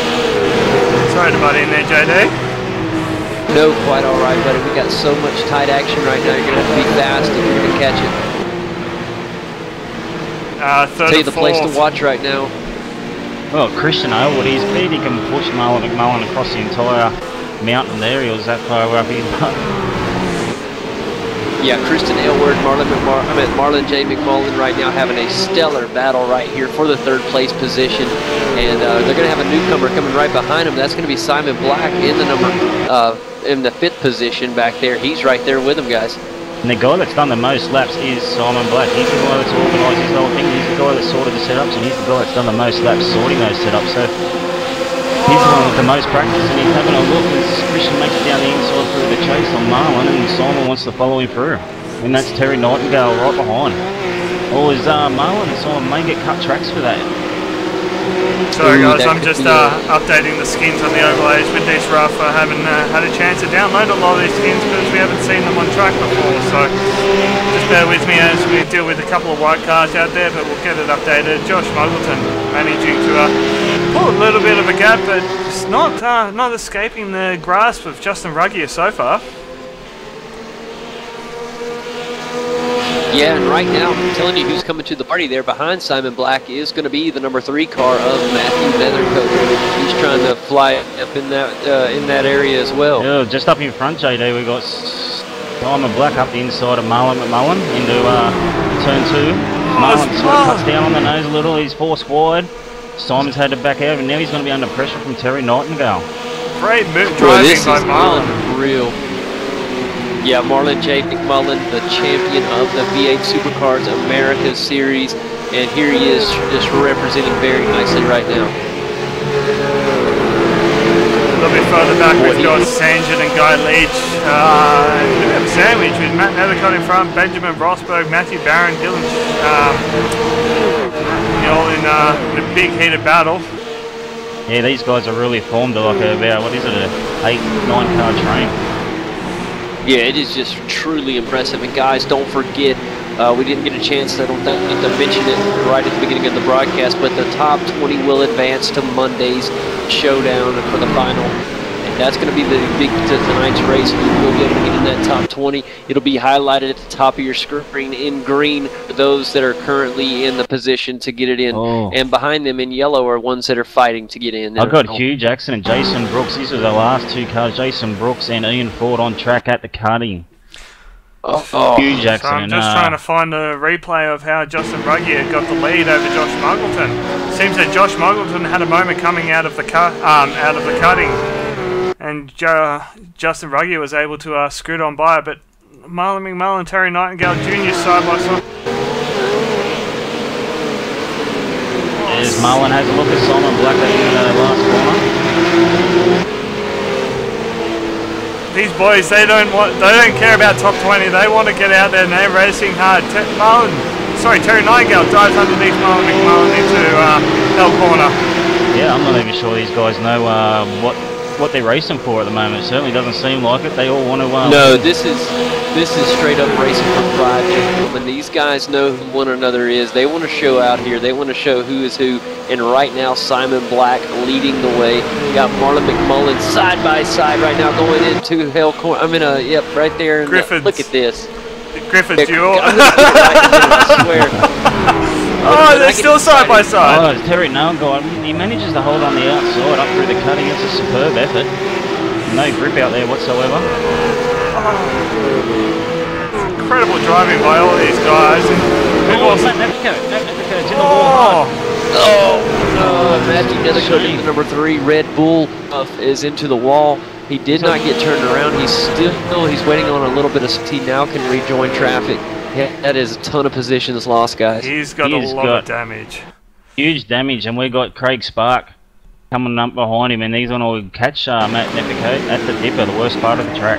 Get a quick replay of that, see where exactly it was coming up to underneath the tree, coming into Reed Park.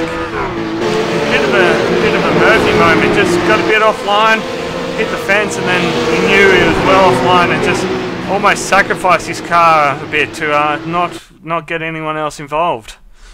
And yeah, I want to say killer job by Matthew Nethercutt right there to make sure that car didn't involve anyone other than himself. Now, it's cost him a tow all the way back to pit road, so back to you guys. Yeah, Marty Atkins as well, another OSR member, has had a moment up the top of near the water grate. He's spun it around, managed to just touch the wall, and yeah, he's going to have a little bit of damage to that car too. Not looking good for the OSR guys at the moment. Yeah, Marty finds himself down in 26th position, so in that last chance qualifying position, Matt Nethercutt has found his way to pit lane to get those repairs done. But he's going to find himself well down the field, so it's going to be a big challenge. More trouble, guys, more trouble. Guy Leach is into the wall. I need to go check out what happened. He is into the wall, just coming out of turn 1 right, and this is huge, guys. He's coming around turn 1 there, he'll turn, and look at there. It just, he got loose, guys, back in, spins around, and there he loses 9th place. Got the race record replay up, so I'll have a quick look, see what would happen to Guy Leach there. Yeah, you're going to see him coming out of Hell Corner there in turn 1, and as he's coming, he's just trying to hang with this 2-pack right in front of him with Sanjin Delilah and Matthew Baer, and you see it right there, folks. Oh, break right there as the back end swings all the way around into the inside wall. Sanjin's found his way to pit lane, and up front, Justin Ruggie, a 1.6 second gap over Josh Muggleton. Yeah, he's really skipping out, and the two of them are really skipped out. Of course, Christian Owen was held up a little bit by Marlon those opening laps, but even Christian's able to really break away from that pack of Simon Black, Marlon, Terry Nightingale. It's good showing by your ANZ boys out there tonight, Brooksy. You'd be feeling a bit proud. Yeah, mate. Real buzz about the team, actually. New sponsor on board for the whole year, and a couple of driver signings. There's a real good vibe about the team for 2014. Yeah, we're looking forward to seeing those cars out on track in the V8 season. But back up here in 5th and 6th, Marlon McMahon, Terry Nightingale. These boys just do not want to give up. I think these guys are going to trade positions more time in this race than we're going to have laps. What's impressing me, they're being real clean about it. They're being respectful too, and providing some really good racing. Yeah, it's not like being nasty about it. We're very clean, and it's really fun to watch, guys. I agree with Seb. We may see them change position more than the 20 laps that we have right here. Not they're going to spend that amount of time being side by side. I thought they were going to go side by side all the way up the mountain a minute ago, fellas. I really did. And Simon Black, of course, just in front. He'll be hoping they swap positions a bit more so he can create a bit of a gap. Got a battle for 12th, 13th, 14th, Dylan Shepherd. Oh, Dylan Shepherd has a spin to turn 1. Multi-21 drive, and he's caused Calvin May, I think it was, to have a spin in reaction. Calvin May's going to lose a ton of positions and find himself down in 19th. Might be alright to get going before Mark Noble gets there, but that is a tough break for Calvin May. Might get a quick replay of that. See, it's just how easy it is to when someone's having a moment in front of you. Guys, more trouble off the track right now is Terry Nightingale Jr., who is just battling with Marlon J. McMullen. He gets off of the road and into the wall. He's okay. Gets back out. The car has minor damage, but he loses a ton of time. Yeah, and he's got Sorry about Ben that, guys. Rothberg. Ben Rothberg making a pass going down into the dipper. He loses another spot. Good to see really Ben tough, Rothberg. Sorry, JD. I was saying good to see Ben Rothberg back out on track. He used to be a regular with the V8s on a Monday night. Absolutely, buddy. And I'm once again sorry, Seb. I got excited. I was watching that battle with Marlon McMullen and Terry went off the road. Oh, that's quite acceptable, JD. I wouldn't have it any other way. Looks like Simon Black has Marlon McMullen to deal with now. I was just about to mention Marlon's put the head down and he's pulling Simon Black in that last half a lap quite substantially.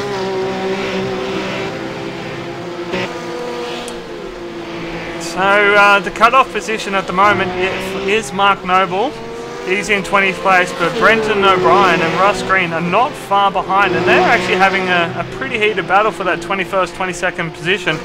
These guys know they only need to make up 1 or 2 spots, and they'll be into the main event on Monday night. But as we got a pass going down into the chase, Russ gets the move done. Great job.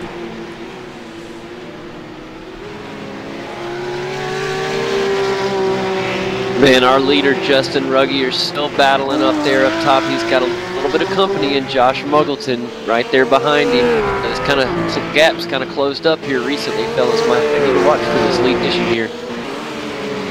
Yeah, these guys have had terrific rivalry for the last couple of years on iRacing, and nothing's going to change tonight. Big shout out to Reece Gardner, who finds himself in 10th position. V8's Online's pit reporter for Monday nights. He can drive the car. He does a great job. He's in 10th position. Oh, just misses. Is that Matthew Barron around at the cutting? It is. His teammate. So big damage to the front of Squizz's car. He won't be happy about that. I hate to see that. Yeah, I hate to see that. Just in time before the other cars come around.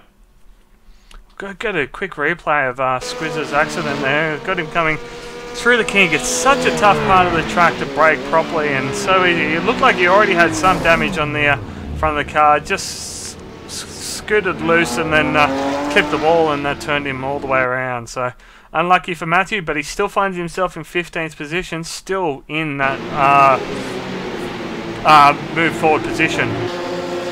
Oh, Marlon McMullen, Simon Black. Ooh, Marlon using a lot of curb there. Here they are side by side going in. Oh, Marlon will get out ahead of Simon Black. They're very, very close racing, side by side action. Just the way we like to see. Here they are coming into Murray's corner. Marlon does have the advantage.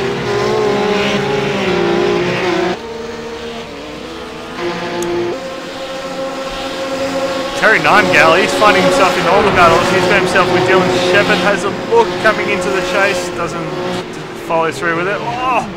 Oh, we've got another car. That's Michael Parry-Gross had a spin.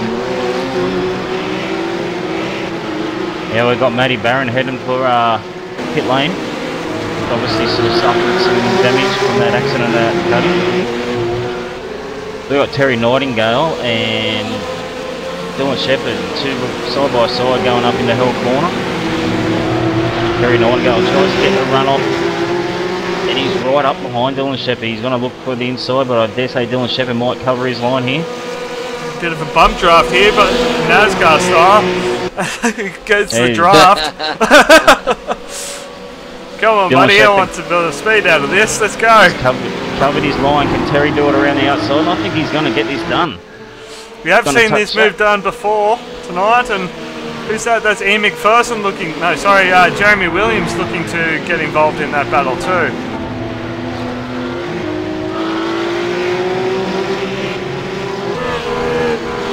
These boys are all fired up after watching the early race. Putting on the helmet show. Sorry, Richie. Fantastic driving there from Nightingale. Boy, Terry Nightingale Jr. has got to be sweating bullets. He has been in every battle in this race. He is just putting on a show for us. He really could have had a rough go of it earlier. Was able to keep that thing from too much damage, and here it is. He's starting to pick that pace back up a little bit. If he can make up some positions there from 12th right now. Terry Nightingale Jr. obviously does have some real racing experience. I'm not 100% sure on the name on the series he races in, but he does have a BMW M4, I believe it is, that he races on every other Production alternate cars, week. I think they... Yeah, he does do a fair bit of racing, and he's also been involved in some trackside commentating for V8 Online and the V8 Supercars Bathurst 1000, Bathurst local. Dylan Shepard and Jeremy Williams go side by side into the chase. Woo! Good work, boys. Sky Leach finds himself in the pits, as well as Reese Gardner. So yeah, I was just watching. I think Reese Gardner may have had some dramas there because Henry King had got around him that lap on that previous lap. Boy, the pit road is just packed with cars right now. We got 3, 4 in right now. Some guys taking in Guy Leach in there. So got in Ian Ford. All these guys taking in some stops and getting some fresh tires. Josh Muggleton's also made his stop, so he's down in 7th place. Will this work out to his advantage? Can he warm up his tyres and get the jump? Oh, he has a moment in the cutting again. Oh, it's such a hairy place on the track for this car. It's just does not like the bumps at all. Yeah, we're going to have to keep an eye on Justin Roggier's lap times compared to Jared, sorry, I'll be used to calling him, compared to Josh Muggleton's times, because obviously Josh is playing that reverse strategy to bring it home on an empty tank. And it could pay off. Yeah, we'll definitely have to keep an eye on those lap times. Still a good ways to go, guys. Currently just on lap number 8, and we have 20.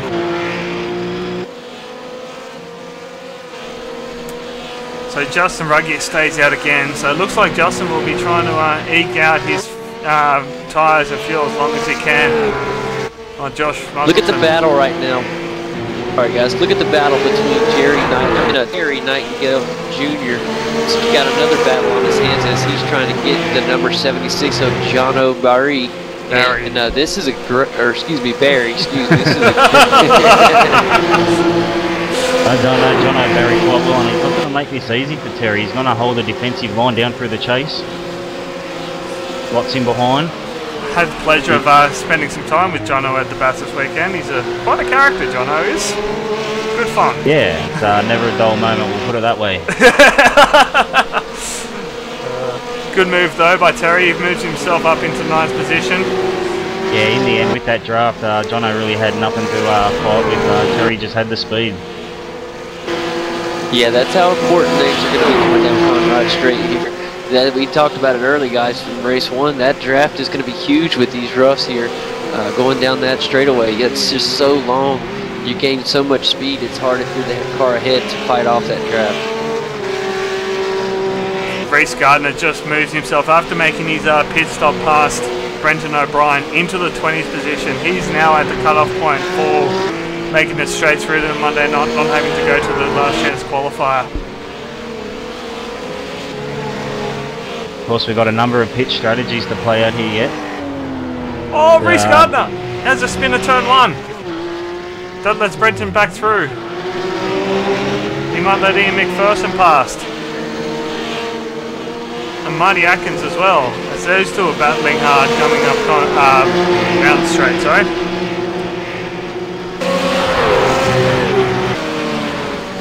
Yeah, Marty takes a dive to the inside.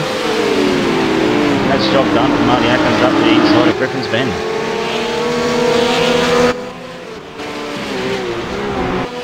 Yeah, definitely trying to keep an eye throughout the race on that 20th position. Who's in and who's out. Who's going to have to go to that race in just a minute or just a little bit to try to save that last chance of hope of getting in the final race on Monday. We'll keep a close eye on that 20th spot throughout the race. Guy Leach all over the back of Carl May as they exit the elbow. Yeah, I was just about to say that these boys have been at each other's tailpipes the last couple of laps, so it's been good hard racing between these two.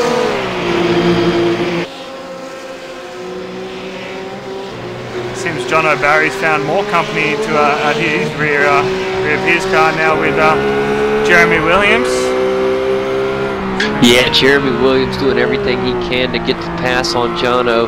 Watching him right now through Murray's corner, and this is just a fantastic battle right here as they're currently battling for the 10th place. Yeah, I would give a mention to Jeremy Williams. He's a up-and-coming V8 supercar driver, currently racing in Henry King's team, Henry James Racing. And, he's one to watch out for in the future. Well, the way that Jono sees it, he's one to watch out for right now as he's looking right out that rear view mirror. I'm telling you what, he is booking it.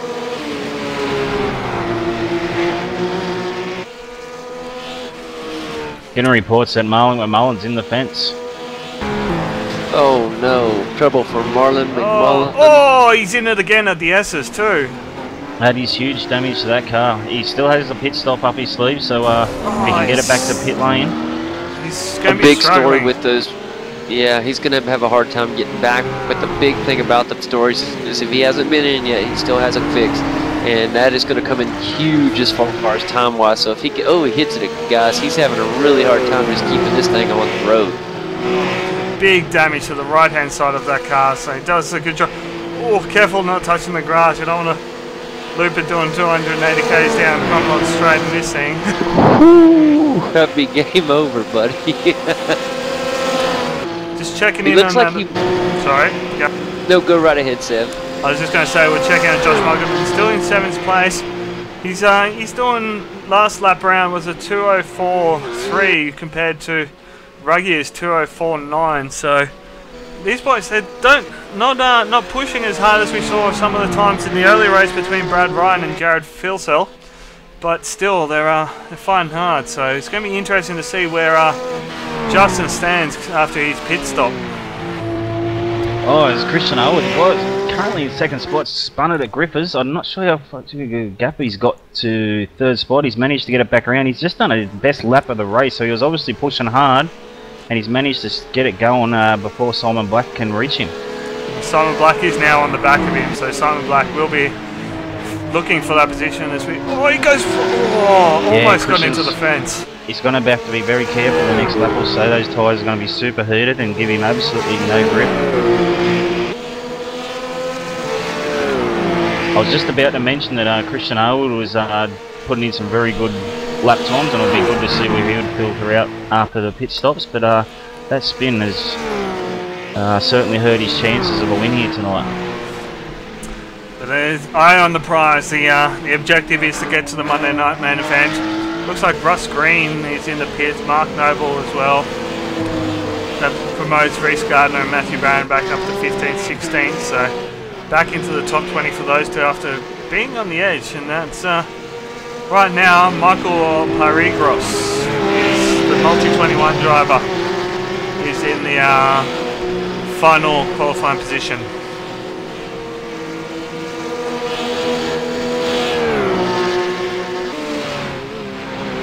Been a big contrast to racing we're seeing in this race compared to the first race tonight. It's very different, like just how these guys are attacking it. We've seen a lot more hard racing and close battles early on than we did in last race, but the fatigue of the earlier race just came out. Oh! Who was that spun around? Was that Craig Dorr spun at the cutting? It is. Oh, tough break there for Greg Dorr. Yeah, and he's in a precarious close spot. He's call got that. there for Sanjin Delilac that's coming around him. Yeah, I'm not sure how Craig Dorr's going to get his head. He's facing the wrong way at the apex. This is going to be very difficult for him to get this turned around and facing the right way. I think Reece Gardner might have been involved. He's something's happened to him. He's lost the time. I wasn't able to find the replay of Craig Dorr, unfortunately, but Reece Gardner's down in. Oh, he's done a big Murphy. We've got Mark Noble facing the wrong way up at Reed Park. Reece Gardner with a big crash where Greg Murphy had his crash in the Bathurst 1000. Yeah, Mark Noble just having to tow his car. Couldn't get it. Oh, that was terrible, fellas. He had it turned the wrong way and just having to tow it to get it out. playing catch up on replays at the moment. Yeah, he just looked like he just got stuck and so much traffic and so hard to get the car turned around the right way at this place. So maybe the safer of the two evils. That's right. Gentleman, Marlon McMullen, we saw him earlier with the crazy hard right side damage. In pit, he's back out, just did a power slide around the corner, but he's flying, trying to get back up. Caught up, he's currently in 9th.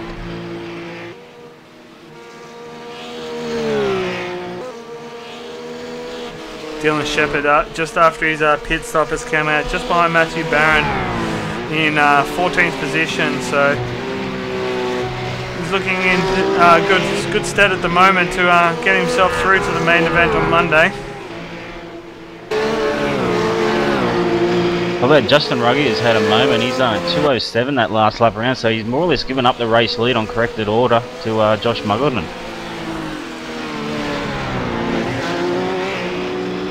That's a good point right there, Brooksy.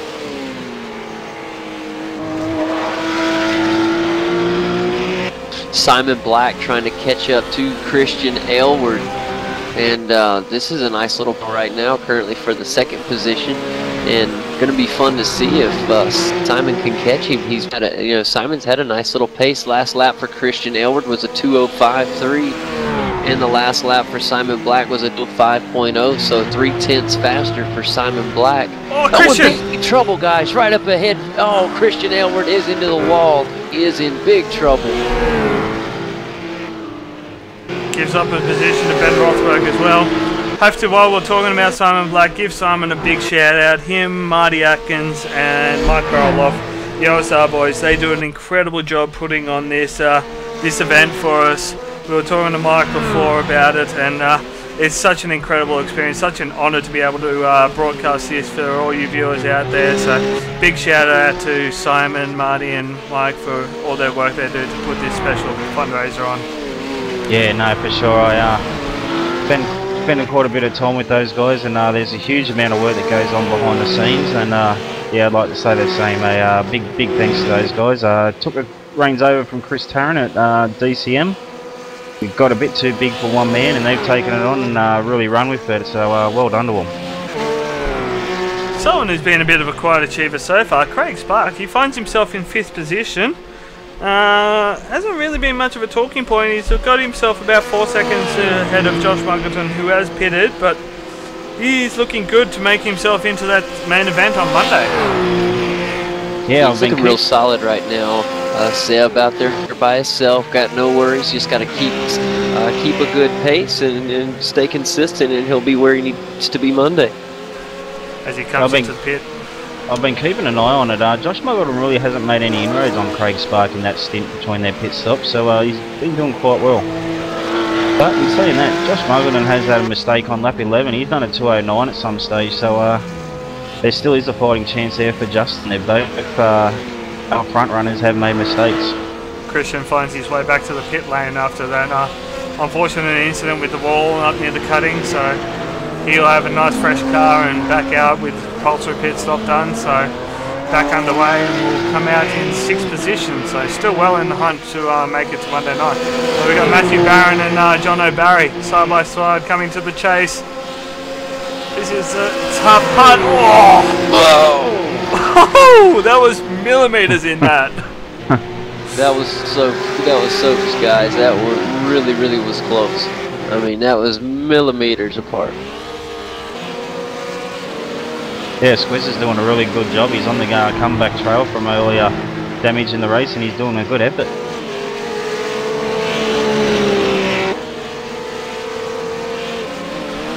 Looks like Reece Gardner has unfortunately retired after that big incident, so he obviously has used up his quick toe and not been able to get back out, so he'll be looking to get into the last chance qualify and get the top 10. Yeah, tough break. Justin comes into the pits. Yeah, I was just going to touch on the guys will be getting real short on fuel.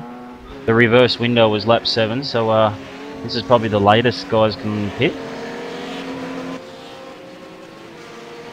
So Josh Muggleton, sorry, go JD.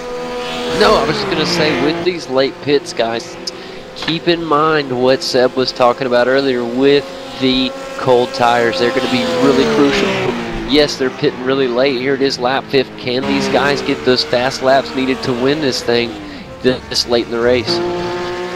There's Josh Muglen, and he's come around turn 1. He's going to take the lead. Oh no, but he's spun. He's got Josh Muglen. No. Oh no, sorry, it's not Josh Muglen. It was Ben Rothberg. That's the wrong TTR car. My apologies, guys. Boy, you had us off. Wow. I'll give you credit. That was a good one, Brooksy. I'll give Both cars, of course, got hyperstimulator on us, so my fault. Sorry, guys. Justin Ruggie No has worries, himself brother. a 15-second gap over Josh Muggleton, so obviously he's been doing the right thing and just consistency in pushing it, and that mistake has hurt him. But we got Marlon McMullen and Henry King.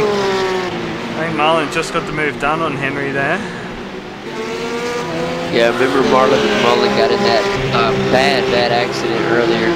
He's now up to 10th place and trying to crack back up towards the top 5. Got a long way to go, but he can do it. Of course, Henry just goes to pit lane now. He was still yet to stop. Unfortunate news, guys. Craig Spark, who was in 3rd position, is now down in 21st off the track. I don't know what's happened to him. Missed the incident, but he was having such a great race. In 5th position, and finds himself out of the race at this point, or towing. So not sure what happened there. Ooh, boy, that's a big turnaround from up there at the top like that. Hopefully he can rescue this somehow, but if he had this good of a run, maybe at least see if he can make that cut, guys. He'll be able to pull it off in that final chance. Just checking out Jeremy Williams. He's up in 7th position. He's having a solid race. He's about 6 seconds behind Christian Elwood in 6th position, but he's got himself 15 seconds over Cohen May in 7th. So doing the right thing, keeping clean, and getting himself through to Monday night at this point. Yeah, that's all you can Marlon. ask at this point. Marlon's had a spin. Coming through. Boy, more trouble for Marlon Sulman. McMullen. Yeah, and he's And already he does used get the his car back going, but he's got traffic right behind him, guys. He's got the car of Ian Ford coming up behind him, and as well is also catching up on Marlon McMullen. Sorry, I was going to say Marlon very lucky not to get damage there, because of course he's already used his free pit stop to get his damage fixed.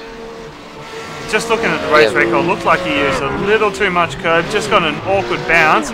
Didn't make any contact with the wall, so was able to continue on, but he's lost a pile of time after that. Right behind, we've got John O'Barry and Ian Ford. They're going at it. Of course, Ian Ford's a lap down. Nevertheless, he's still having fun with guys on the third lap. Alright, guys, in the pits, Jeremy Williams and Terry Nightingale all in the pits right now. Right now, Jeremy Williams leading his way out of the pits, but a lot of guys getting those last-minute stops in. Terry Nightingale seems to be having quite a long stop, so he might be having to fix some more damage. So he might have got the contact with the wall at some point. So there he goes. He definitely had something wrong, though. That was definitely a Mitch fix there. That wasn't just tires and fuel. That was a long stop. 46 seconds in comparison to most guys with a 10.5 seconds. So yeah, he's still in 10th place, so still in with a good chance. He's got his old sparring partner Marlon McMullen just behind him now, so we could see these boys back at it very shortly. Glad you brought that up there, because this is going to be fun right here. Currently on lap 16, guys, and there they go right here. Terry Nightingale Jr. and Marlon J. McMullen. Can they put on a show again? We're about to find out. Certainly hope so.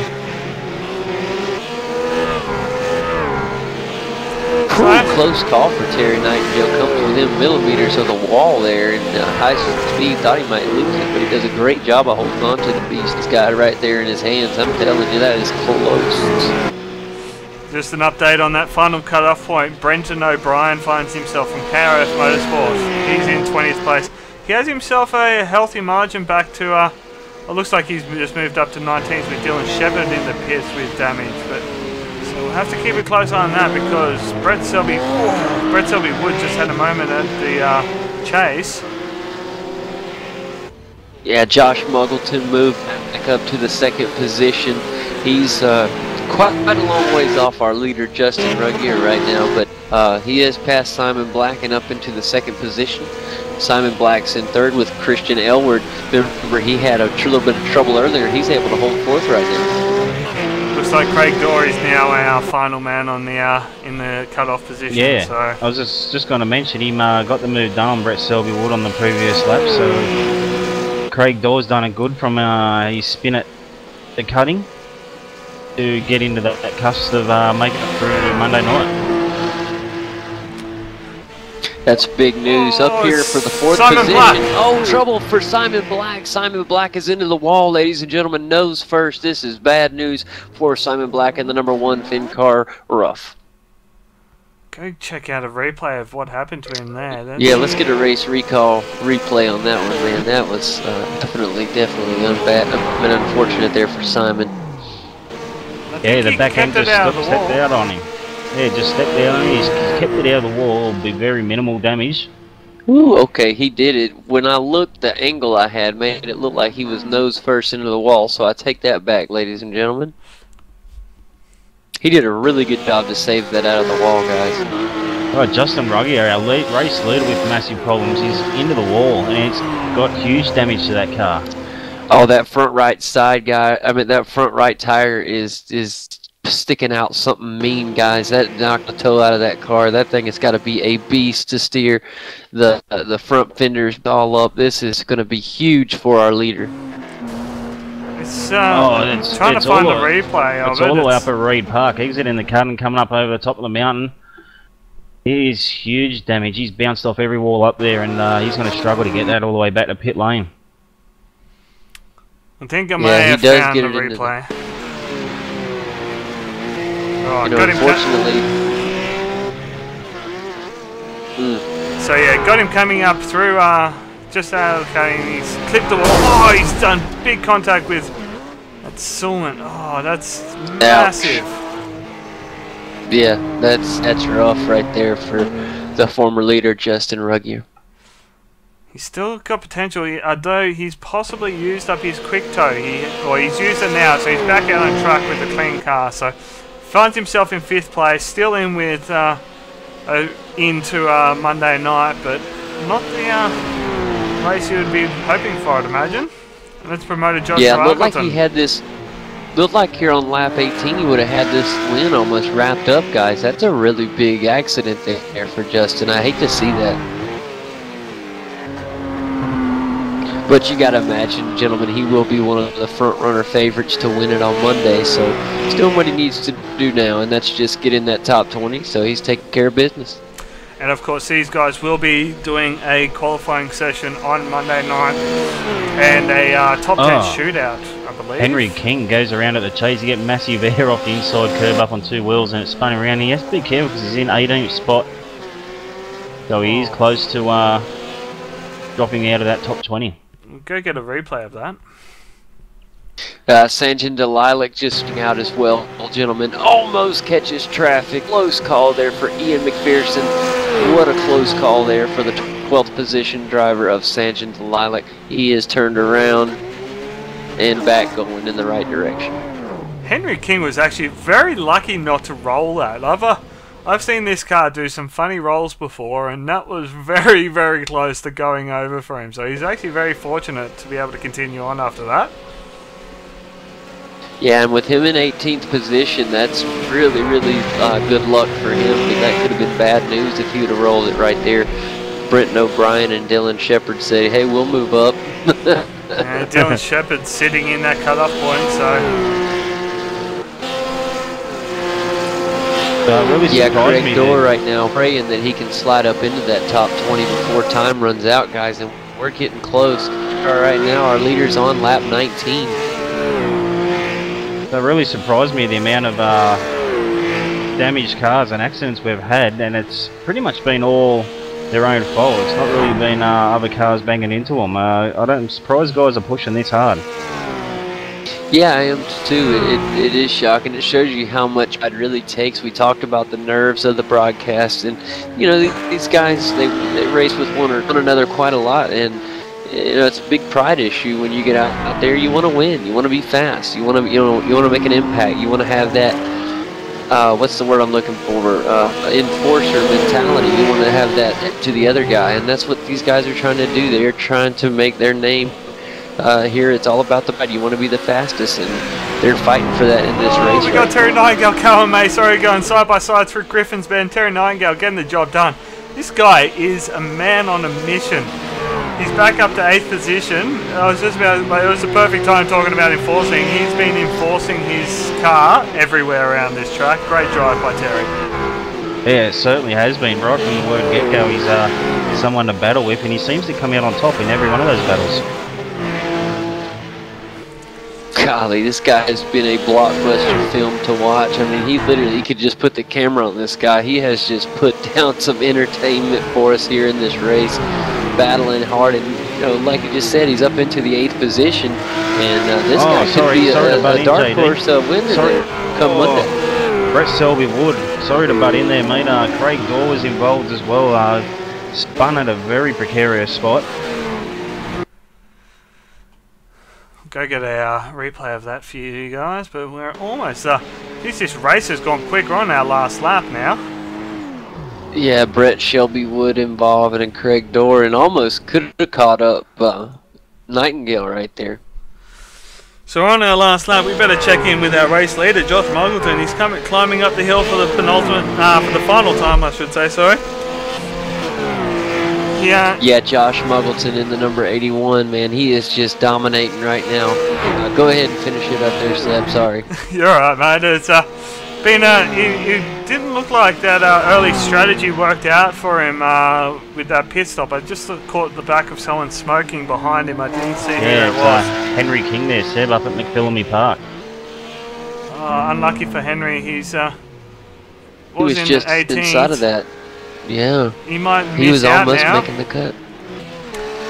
Josh Muggleton comes down Conrod Straight. 3 corners to go.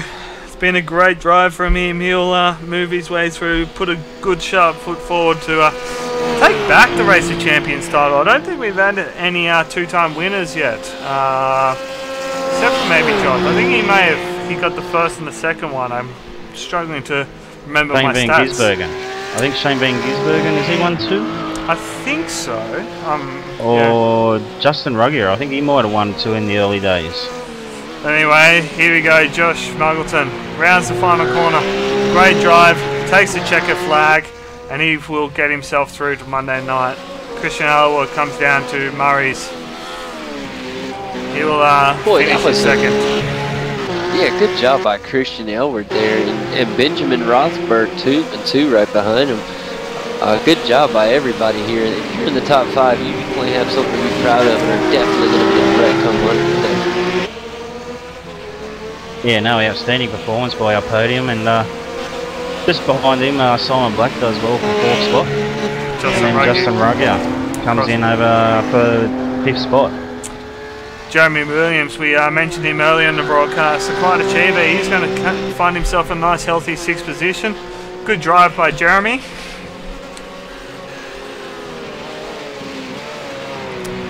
Yeah, he's one, he hasn't set the timings forward a lot, but clean and consistent, and brings home the bacon. Matthew Barron will come around the final corner. He'll finish in 7th place. Great drive by him. And the hard charger of the race, Terry Nightingale, after having an early spin, finds himself in 8th place. Great drive by Terry. He's obviously happy with that. Carwin May in 9th. Yeah, and then look who's going to be coming up in 10th. It will be the 85 of Marlon J. McMullen. A good job by Marlon to rebound off of his damaged race earlier. John O'Barry coming in 11th. And McPherson should come in 12th.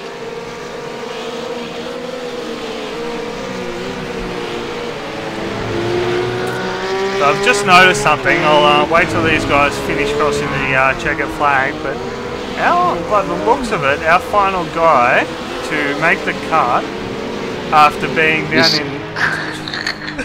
looks like it's Craig Dorr. I think you got back in. Good work, buddy. How about that, guys? After all that. Oh, well, that's race B finished up. That's another 20 qualifiers into the race. We'll quickly run through the results and then we'll have a bit of a debrief. So, race results up. Josh Muggleton wins the race after looking like he pitted too early and couldn't quite get it out, but mistakes for guys in front of him gave him the win. Christian Elwood, a great drive to finish in second. Benjamin Rothberg in third. Simon Black, our promoter, our host for this Race of Champions 7, he finds himself in fourth. Great drive. Justin Roger in fifth. Jeremy Williams in sixth. Matthew Barron, Squizzer in seventh. Terry Nightingale in eighth. Carwin May in ninth. And Marlon McMullen will round out our top 10. Yeah, in 11th, it's going to be John O'Barry with Ian McPherson finishing in 12th. And 13th is going to go to Russ Green. And then Michael Paragros is going to finish in the 14th position. Matthew Nethercoat, who, remember, guys, had that big incident early in the race, was able to walk out of here in 15th.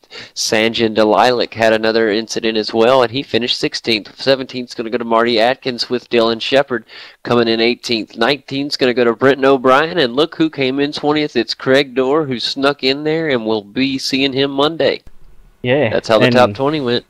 The guys that have to turn up do it all again for the last chance qualifying race. He's Brett Selby Wood, Mark Noble, Henry King, who was in 18th and spun on that last lap and dropped him down to 23rd. Craig Spark in 25th. Guy Leach in 25th. Nathan Grouden 26th. 27th for Bruce Gardner. 28th Ian Ford. Wayne Burke in 29th and Sean Slater in 30th. Jason Brooks in 31st. So yeah, those guys are all going to have to try and get in that last chance qualify if they want to race on Monday night. What a incredible... Sorry, go... Yeah, it is. It's going to be, really tough for these guys in that final race to catch that 10. We saw it through both of these first races, very aggressive beginnings, and really just going to have to be able to hold on to the car. Some of these guys, I think, wanted to win a little bit much, and ultimately we saw a few big names really miss the cut from getting into some incidents that were caused by the drivers just being a little bit too aggressive. And I think for the ones that really came in here today with the mentality of, hey, we just need to hit the top 20, let's take it easy, be easy on the car, deal on the tires, they got the job done ultimately. And I think that really showed out, and I think that was the big story of the races when you look at it from a big picture, gentlemen. The guys that were able to sit back, stay out of trouble, made it in. Now, some of them got into trouble anyways and still were able to do good, but best of in the big race on Monday. And for the guys that are got to fight for the top 10, I wish them all luck, as they're going to have one heck of a race trying to get in there. You mentioned there, JD, that guys with the mentality that come in and just get in that top 20, then they did that. But what's a bit concerning for me is even our leaders were having dramas out there, and Monday night is 61 laps, so all the guys are going to have to do quite a bit of practice to do clean and consistent laps, just effectively 3 times longer than what they've done tonight. It's definitely going to be a big challenge for them, that's for sure. It's I wonder if the OSR boys might give them an extra quick tow or something like that, just to counteract that a little bit, keep the racing exciting. But it is going to be very challenging for these guys, so it should be interesting to see what happens coming up with the final chance qualifying, and then obviously Monday night. Yeah, I can't wait to see what happens Monday night, guys. The racing that we saw tonight from both races, I think the setup for this has absolutely phenomenal, and it's been truly enjoyed to call the action with you guys. And it's not over yet. We still got one more race to go, but to this point, it has just truly been an entertainment to watch these guys. Some of the big names, some of the names we don't hear that much. Some guys really having some shining performances here. And some of the guys shining through that we normally don't see up there. So it's good to see as well. Yeah, most definitely. Guys like Ben Rothberg, to get a podium, that's an outstanding performance. Terry Nightingale, he done it the hard way, but he's got inside the top 10. He's certainly done it the hard way. And yeah, really, I am looking forward to see what some of these guys can do with 60 laps. Don't know where they're going to end up. Yeah, I was listening to what you were saying a little bit earlier, Brooksy, and I have to agree with you 100%. You know, we ran 20 laps here today, and these guys wrecked, some of them wrecked 3 and 4 times. And, you know, you got to look at 61 laps. You got to think somebody that can just go out there and consistent laps down, they may not have to be the fastest guy out here. You mentioned it. We saw it from our leaders. They even got in trouble. So if you can just put a consistent time down and stay out of trouble, you may have a chance to win this thing on Monday.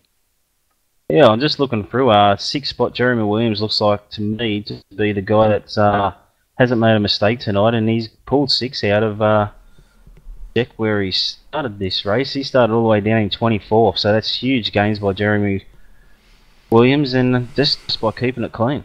Yeah, there's definite proof there of keeping it clean, keeping it out of the walls, and just being consistent, especially with this car. It's so tough around this track. I mean, I've been doing a few laps in it around Daytona. It's an absolute dream around other tracks, but it just does not like the bumps. It does not like the change in elevations and the off-camber corners. It's really, really tricky around Bathurst, so it's going to be very, very challenging, but we might take a short break as we get ready for the final chance qualifier. You've been watching V8 Online's live and exclusive coverage of the OSR Race of Champions 7. Thank you very much for tuning in. We'll be back in about 5-10 minutes. We'll check in with the OSR, see how far the final qualifying is away, but it shouldn't be far off. Stick around, and don't forget, head to donate.v8online.com.au. Show your support for the McGrath Foundation.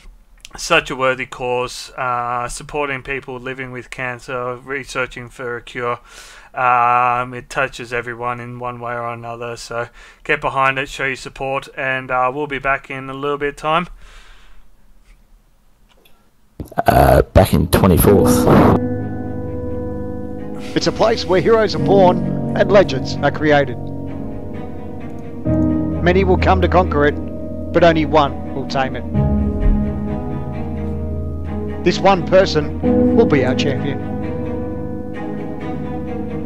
Their time is now. The mountain is calling.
Fuck, that race went really quick.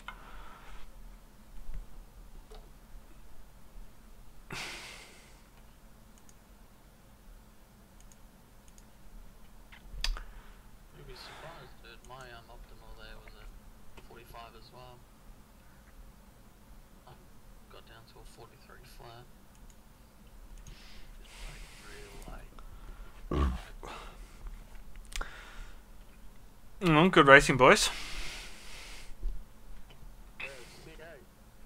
Unlucky, Henry. Well, I'll say the last lap because that's the one that really counted.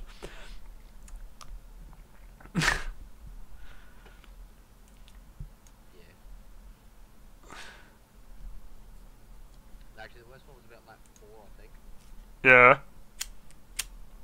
I hit the wall at Forest Elbow. When I hit it, that used my quick It sucks how you can't choose when to use your quick repair.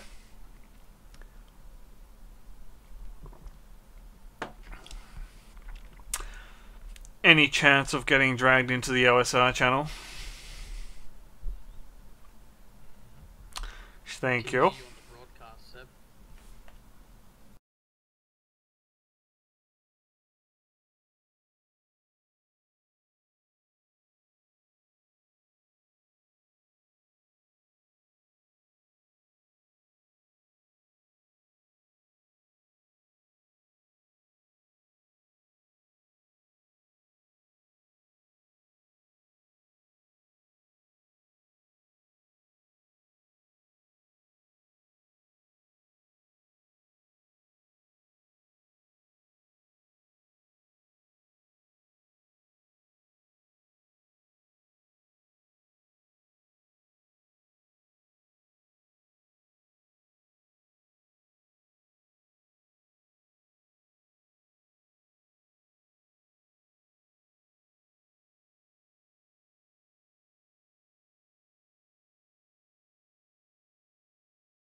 It's a place where heroes are born and legends are created. Many will come to conquer it, but only one will tame it. This one person will be our champion. Their time is now. The mountain is calling.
Hello once again, and welcome back to the OSR Race of Champions 7, presented by V8 Online and proudly supporting the McGrath Foundation.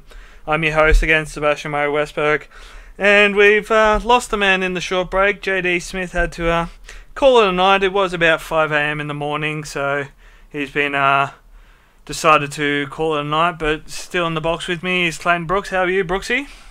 Yeah, good, thanks, Seb. Got to say a big thanks to JD. It's a huge effort he's done, stayed up all night to the wee hours to call his previous two races for you guys, and we've given him a reprieve and let him go to bed. Yeah, he does a fantastic job. He's obviously living over in America, so it is about 5-6 AM in the morning for him. I don't think he got much sleep before having to jump into commentating duties, so big credit to him. But looks like we've got a special guest joining us in the comms box this time, Simon Black. How are you, Simon? I'm well, thank you, gentlemen. Yourselves? Oh, fantastic. Good, thanks, mate. Loving this racing you've put on for us, mate. It's been an incredible show. Oh, I'm glad everyone's had a good time. I'm glad there's been some good racing as well. It's been very exciting. Sorry, Brooksy. We were touching on in that last race. Everyone seems to be having their moments, Simon. Do you think how they're going to go on Monday night with 61 laps? Yeah, I think more than anything, it's a matter of concentration. Yeah, you just got to keep smooth and not try and overdrive it. If you try and do qualifying speeds all the time, you won't get past 20 laps. Well, I wouldn't anyway. There might be someone out there that can. No, well, it's not just you. We've seen the likes of Justin Ruggio, who's leading that race massively by a massive margin, and had a huge moment. Even second spot at that stage, who ended up winning, Josh Muggleton. He had his fair share of moments throughout the race as well. I wondered what happened to him.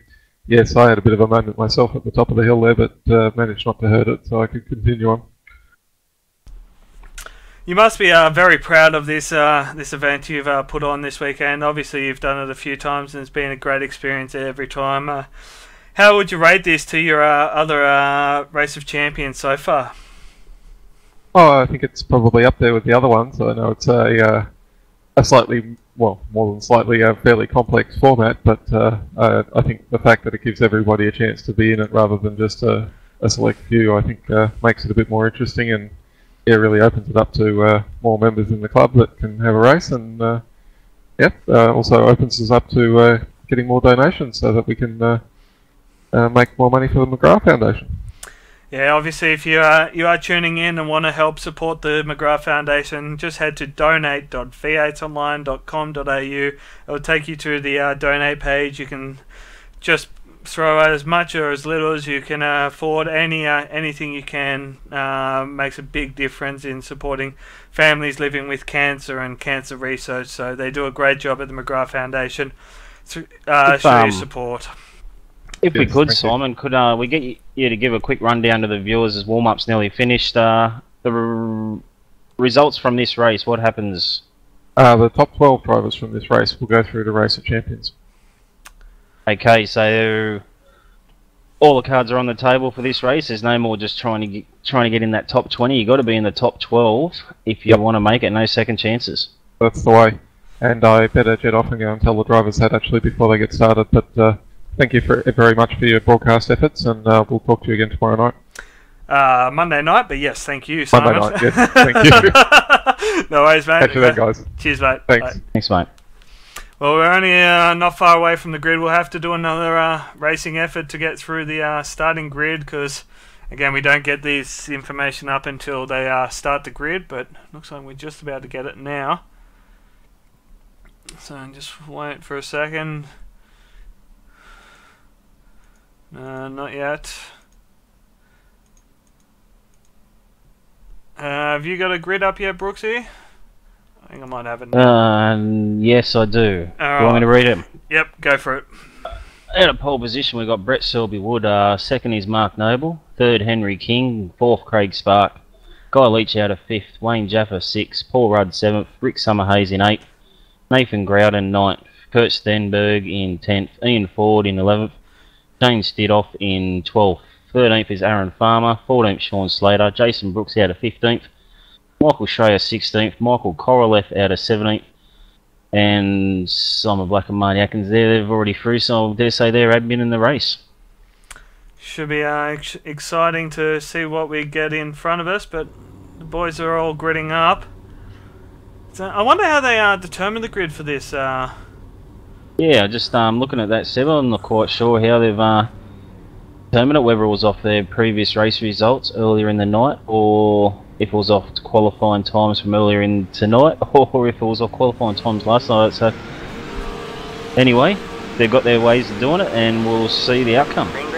We're under racing, and Brett Selby Woods looks like he's gone to a good start, but looks like who was that in second place? Hasn't been fourth place car. Sorry, I don't know. Oh, there's contact in fifth and sixth.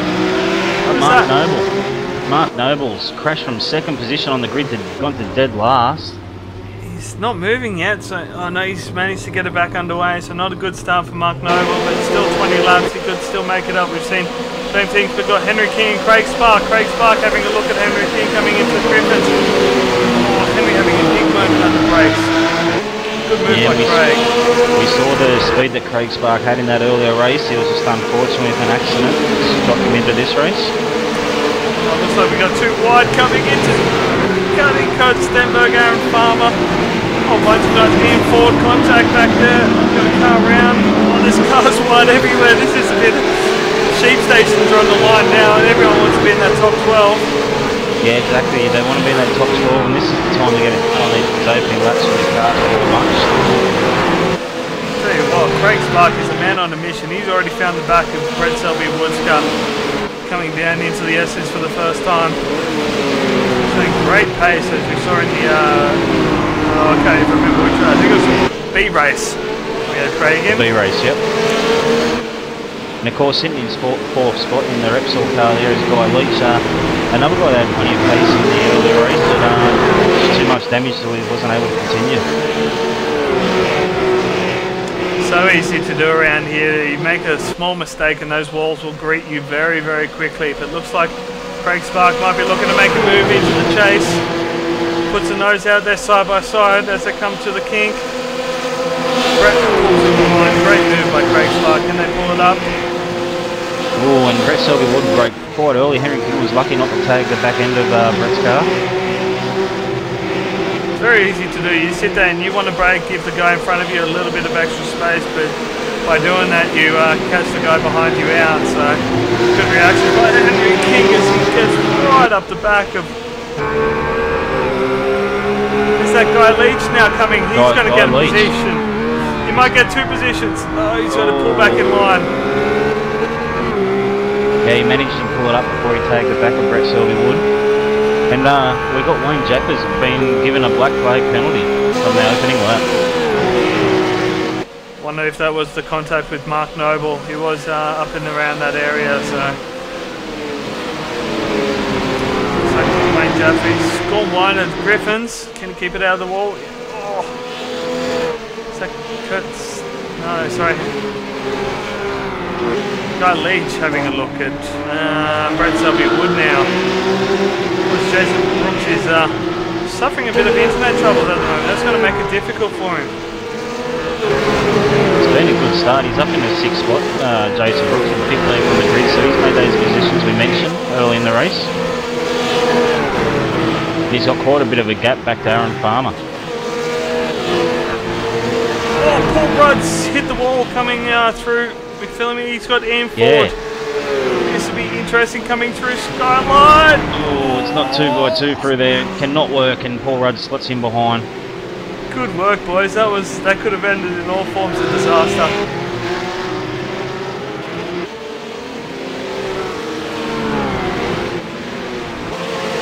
Of course, Ian Ford, a regular on our Monday night VA broadcast. We expect to see him move up to the field throughout the race. He had a bit of an unfortunate incident in the A race and wasn't able to continue on. But got Henry King and Wayne Jaffa side by side, and just up in front of them we've got Brett Selby Wood by Leach side by side through the King. So Guy Leach has gotten that move done, and Henry King will get the move. Oh no! Who's that going around? No, Wayne Jaffa's gone around the outside. Through the chase. That's not something you see every day. Wayne Jaffa heads to the pits. That's for his black flag he's received. Curious to see if he's able to take on enough fuel to make it home from here, or if he's going to have to pit again. I think he's going to be 4 laps too short. I don't think he's allowed to take on fuel in that stop there, but I think he's got to just do his penalty and then take fuel on at another stage. Craig Spark though really showing his early pace. Already 3 laps in, he's got himself a nice lead over Guy Leach in second, who has made it around Brett Selby Wood.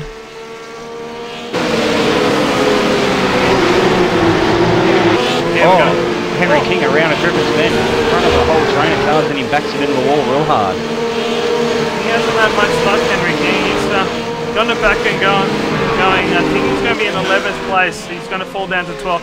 So he's going to be our last man in position at the moment. Big gap back to Michael Schreier in 13th. So he's still in with a chance to make it through to Monday night, but he can't afford to make any more mistakes. Oh, someone else, Brett Selby Woods, way deep. He's gone off at McPhillamy, and he might actually get the wall. He's trying to get back on. He's towed he's got huge damage. He's hit that wall very hard. I'm trying to get a race recall replay up of what happened there. Looks like he's left the session, so that's unfortunate for Brad here. He got himself a nice advantage by having pole position. He could just let some of the faster guys through and just hold position, but oh, that is massive contact. He's actually lucky to not go over the wall there, so surprised he didn't. I have a look at Henry King. He's right up behind Shane Settle. He pulls out of the draft and got to try and get this done before the hit whenever the chase. He does, so moves him up into 10th position now. We've got Nathan Groudon having a look at Paul Rudd into Murray's. Job done.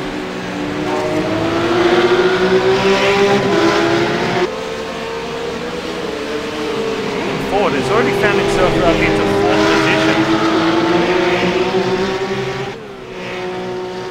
He's moved himself up 7 positions, as well as Aaron Farmer has moved himself up 10. Yeah, it's been a terrific effort from being Ford. He's really put the power down. I just hope he can keep these clean. I mean, keep it on him. He's struggling to string all the laps together, so I don't think he can just ease it up a little bit. He's in that zone where he can qualify playing. Obviously, Simon Black hasn't actually made up 12 positions. He's stewarding the race and watching the incidents and handing out black flags if need be.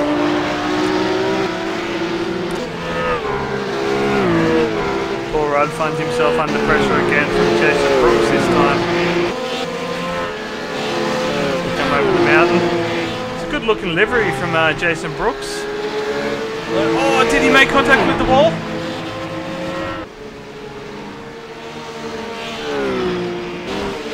might have made, I don't know if it was just the lag that made it look like he made contact with the wall, but the Bob Jane T-Mark car of Jason Brooks dealing with all sorts of internet trouble. Oh, I definitely got the wall that time.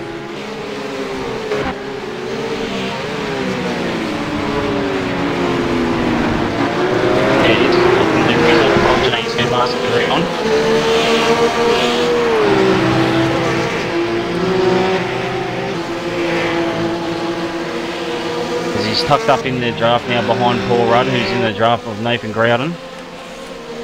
Seems like the lag's fixed. Sorry about that, guys. Had a little bit of technical issues, but looks like Ian Ford has got a position on Aaron Farmer. Coming through the chase. Good move. And that moves him up in all podium position there for Ian Ford. Aaron almost clocked the back of him. Wasn't quite expecting Ian to break when he did. But he's got the run on the outside. They're going to go side by side into Hell Corner. I'm not sure what Ian was doing there. He took a real shallow exit out of Murray's corner and lost a lot of exit speed, and it's allowed Aaron Farmer to get back up around the outside. I wonder if Aaron... Oh, someone's made a spin behind. Nathan Groudon, I think it was.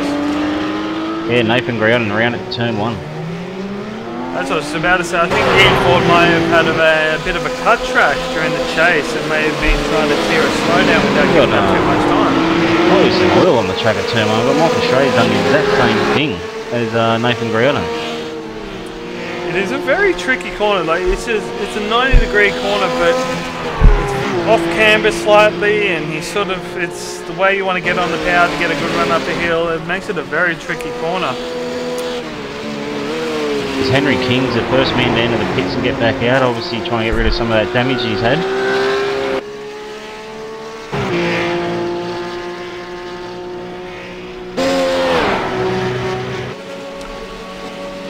So 5 laps into this race already. Wayne Jaffer is the man sitting currently in the cut-off position, but he's yet to pit with Henry King not far behind him, who has pitted. So it's going to be interesting to see how it plays out with pit stops coming into play now.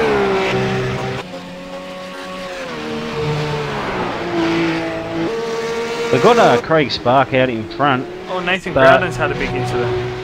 In second spot, Guy Leach, and he's doing times a lot quicker than the leader, Craig Spark. So might expect to see Guy Leach catch up to first position here in a second. Let's check out the race record replay, see what happened to Nathan Groudon. He made a mistake somewhere. Oh, just through the dipper. Such an easy place to get it wrong, and he's decided to go back to the pits and try again. So we've got Paul Rudd and Jason Black looking like they're changing positions. We've got Kurt Stenberg and Jason. So that's Aaron Farmer and him. Oh, everything's changing on me. I'm trying to keep up with who's who at the moment. It's all happening. We've got a good little train heading up Mount Straight between Kurt Stenberg and Ford and Aaron Farmer. Just about I was looking at. I was just trying to work out exactly who I was looking at. Nathan Groudon. I'm looking at Ian Ford having a look at inside of Aaron Farmer, but he's thought better of it. Stick behind him for a little bit longer.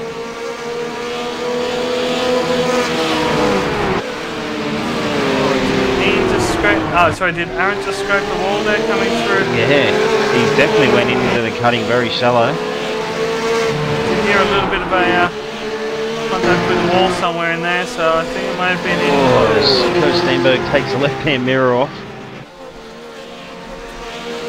Oh, Ian Ford gets a big moment off the curb too, so we got...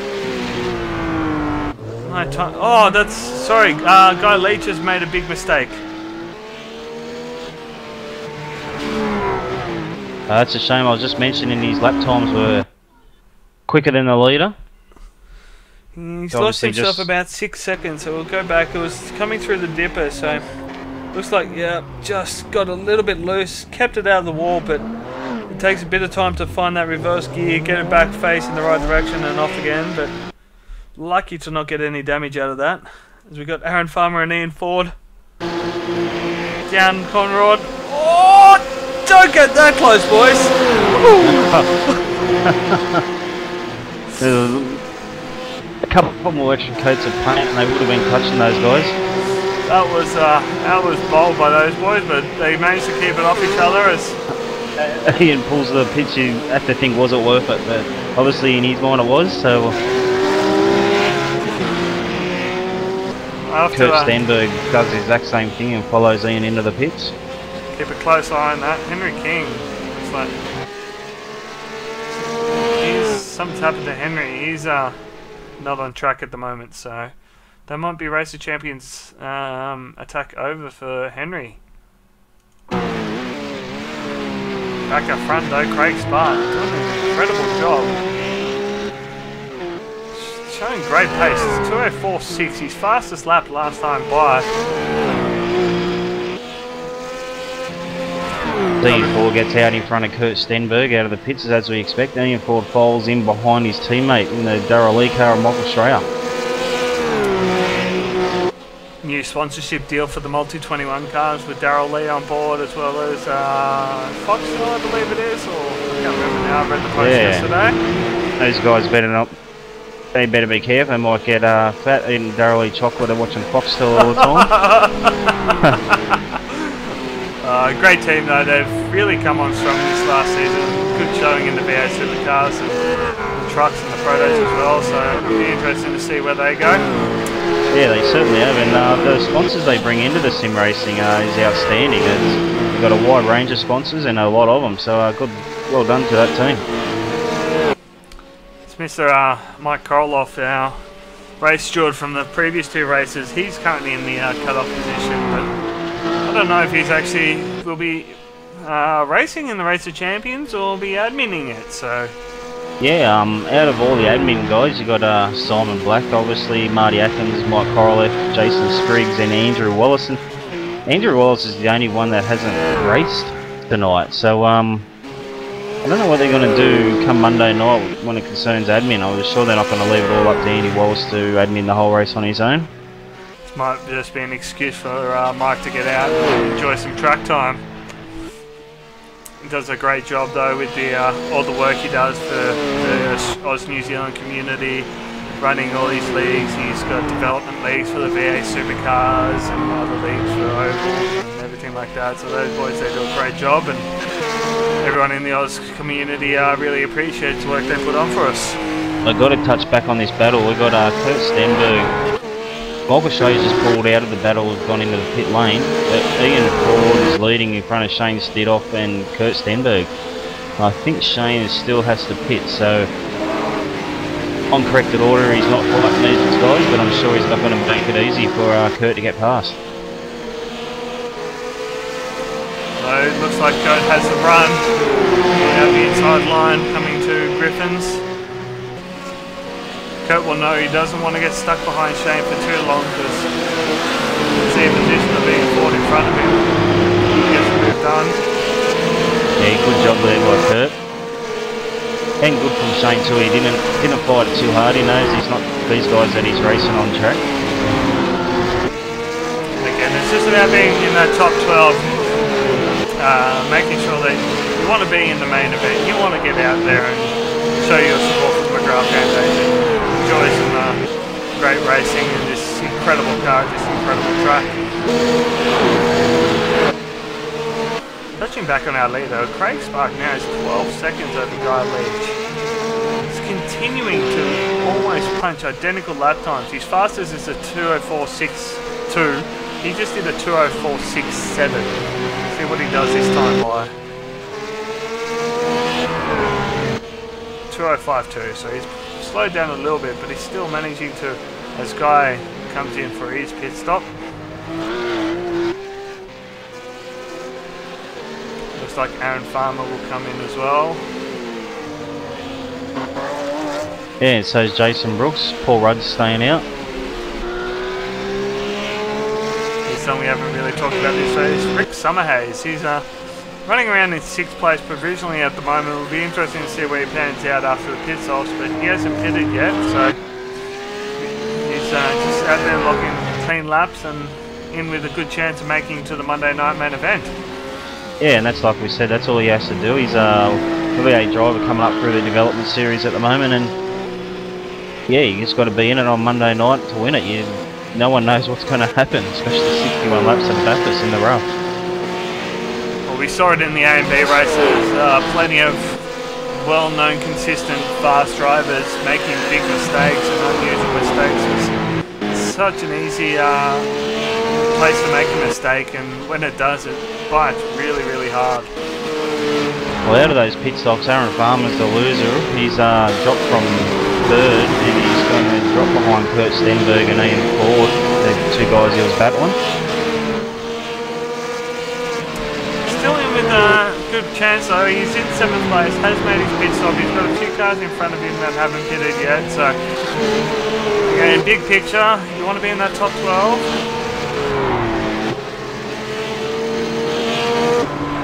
Paul Rudd has yet to make his pit stop. He finds himself in 2nd place at the moment, but again, pit stops to unfold, so it'll be interesting to see where he falls out. Making me feel like a coffee at the moment, looking at that car. I actually painted the V8 car for Paul Rudd, the Gloria Jeans car, and Mike Korolev was able to transfer it over onto the rough for him. Oh, you boys did a good job.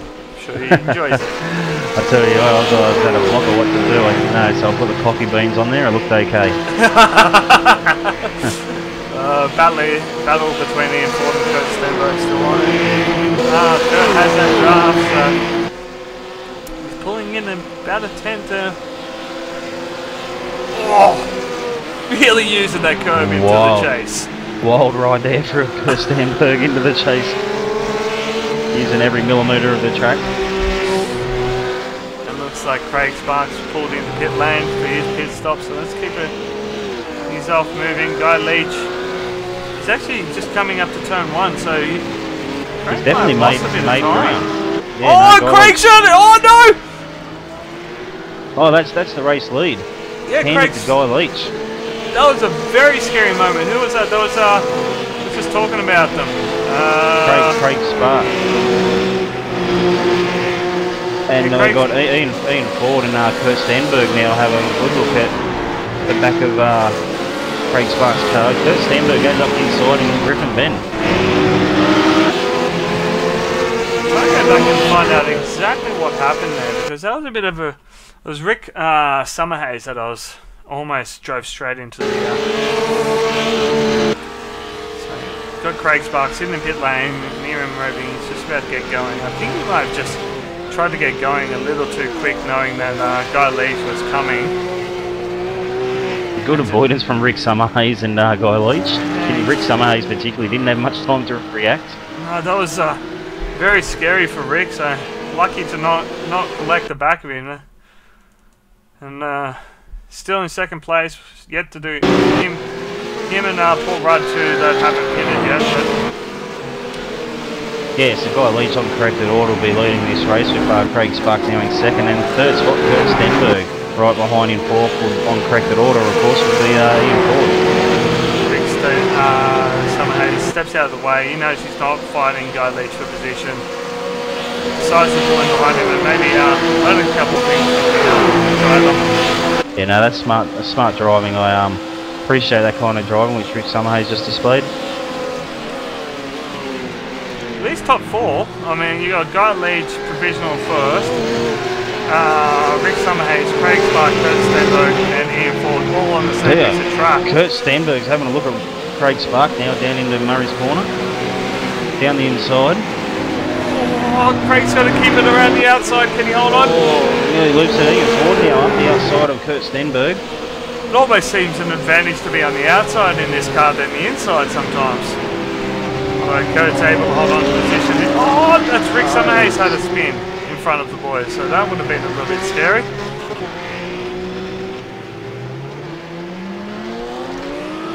That's made Stenberg vulnerable to Ford now going up Mountain Straight. Going to stay in behind.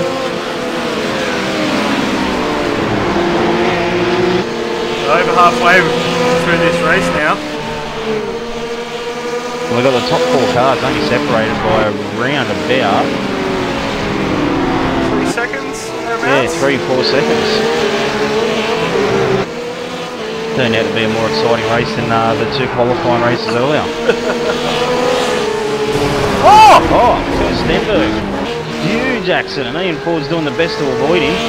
And that is massive damage. Oh, that was absolutely huge. I went to look at the live timing and suddenly there was caught my eye. Kurt was on his roof.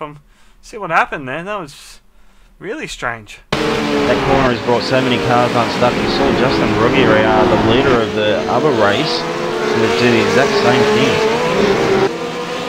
You've got there's a series of bumps on the inside there, and if you don't attack it right, that just sends you straight to that outside wall. Very good driving by Ian Ford. Car was bouncing this way, that way, and everywhere, and Ian managed to just jam on the brakes, keep it straight, and drive on to survive. So.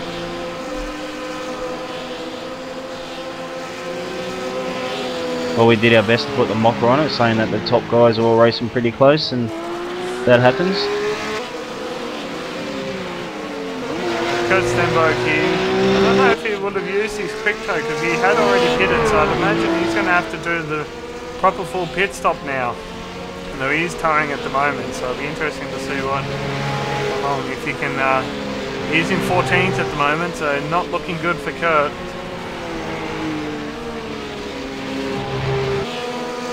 Paul Rudd still holding down the race lead. Yet to pit, obviously, but putting around, using that to just stay out of trouble. Yeah, Glory Jeans might be paying him by the race lap lead, so he's doing a good job. Coffees maybe? Stay up all night? Coffees. Yeah.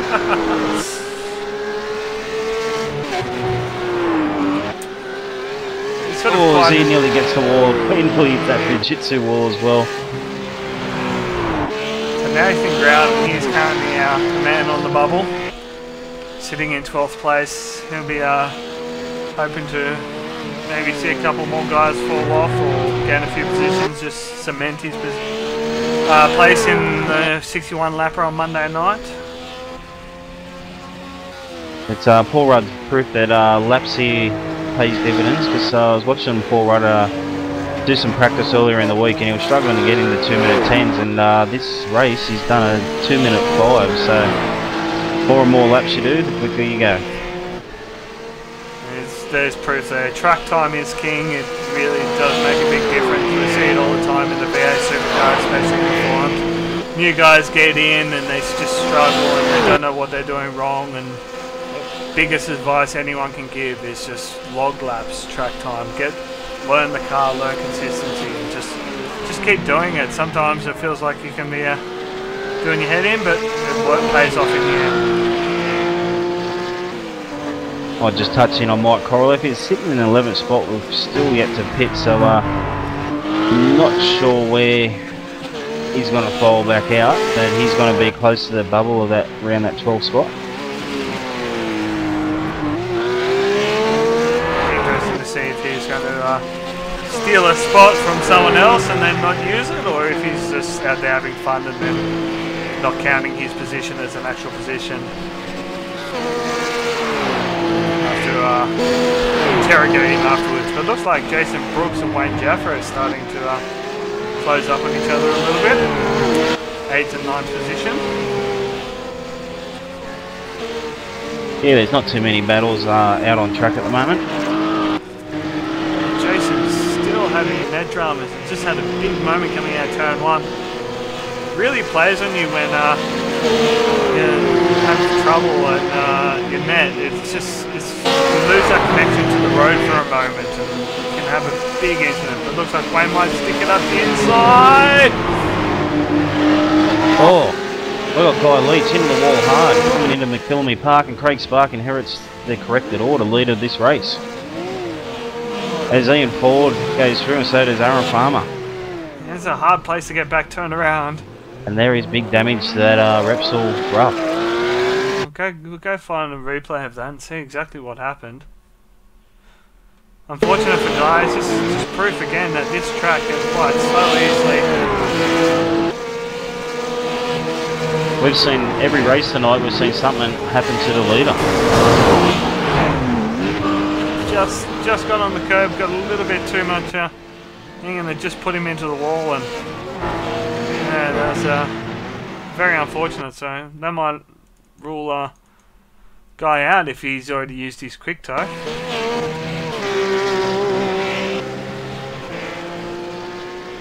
Is this a sign of things to come, not knowing exactly where anyone is until the final lap on Monday night, Brooksy? Yeah, I think so. The last race of champions was the same. No one really knew what was happening until that after those last pit stops.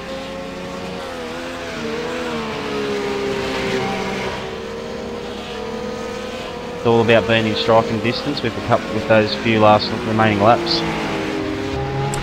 Paul Rudd has found his way to pit lane. 7 laps to go. There's a pit window, so interesting to see where he comes out. Rick Summerhays is just coming into turn 1 now. Shane Stidhoff is just passing turn 1 now. Jason Brooks, he's on the start finish line. Paul Rudd still stationary. No, he's moving now. He's going to come out in 9th position. It looks of it, so it's not a bad net result for Paul. No, definitely. He's moved up a few spots with that long first stint.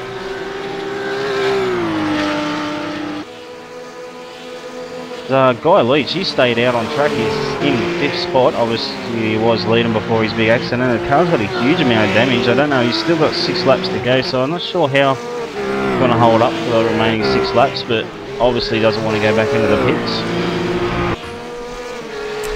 And I'd imagine he would have used his quick toe too, because unfortunately with the iRacing model, if you have any form of minor damage, it instantly repairs it and uses up your toe. So it would be nice to see a change so that you can choose when to use your quick toe. But oh, he just had a big wobble there coming through the S's, so that car's not looking the most stable.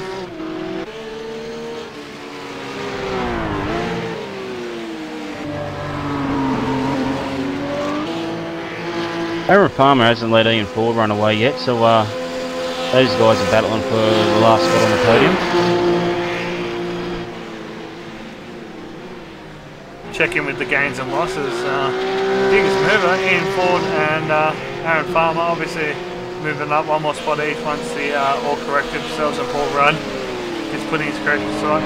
He's currently showing him first, but he's down in 8th position now. Looks like Mark Noble's found his way to the pit lane.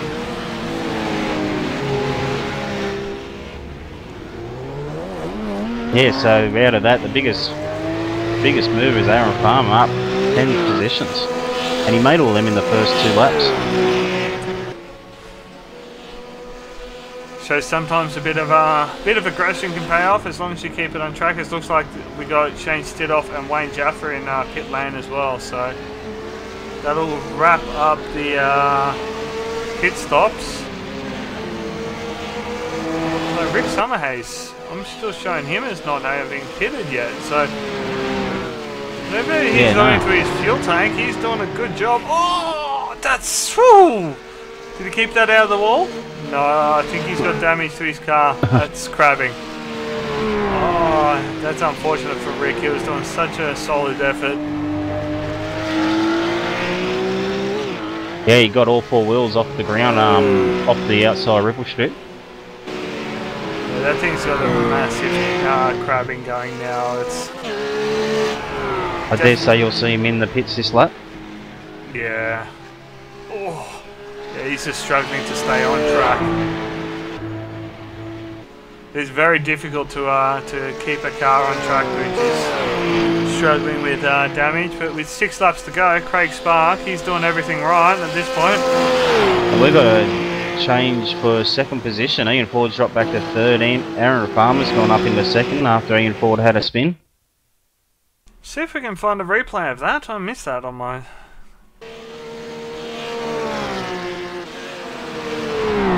Got him coming down through the S's now. No, it was going up the mountain, up to Griffiths Bend. Had a spin all on his own. Go back a little bit Just further then. Went in a little bit too hot on the brakes, locked the rears, and it turned around, and he's tagged the Pedigree Pet Foods wall pretty hard on the outside.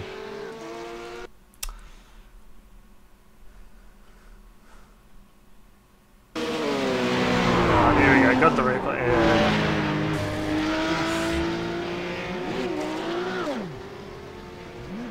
Very simple mistake to do, but Oh, it's Kurt Stenberg.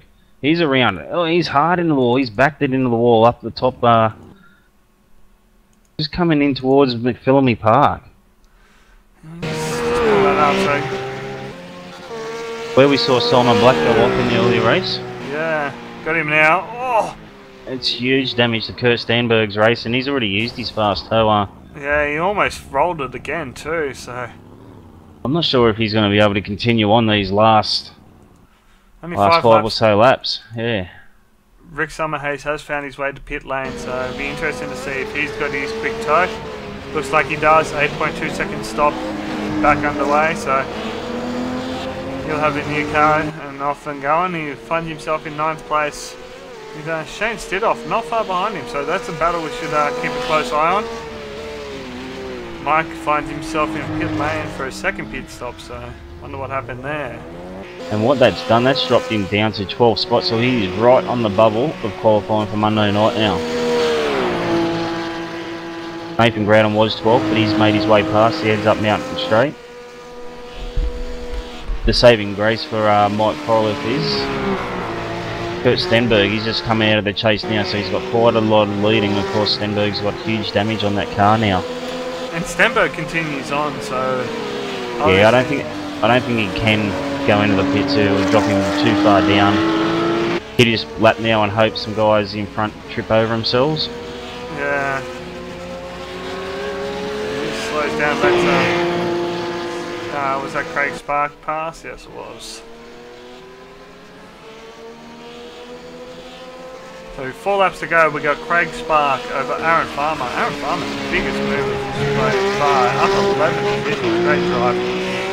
Over Ian Ford in 3rd position. Up 8 positions for him.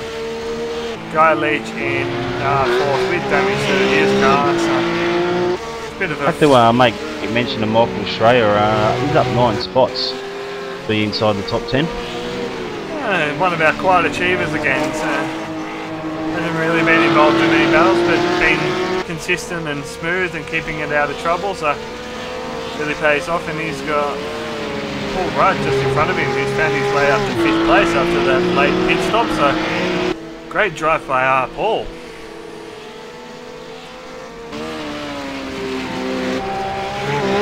Yeah, I'm just having a look at the times there. I think Michael Schreier is going to catch Paul Rudd. He's doing consistent 205s, where Paul Rudd's dropped down into the 207s, 208s.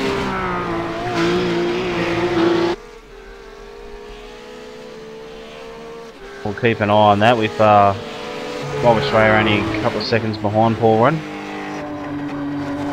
I don't think we'll see Paul Rudd put up too much of a battle though. He's been pretty clear with his intentions. He's just out there to log the laps and keep his car clean.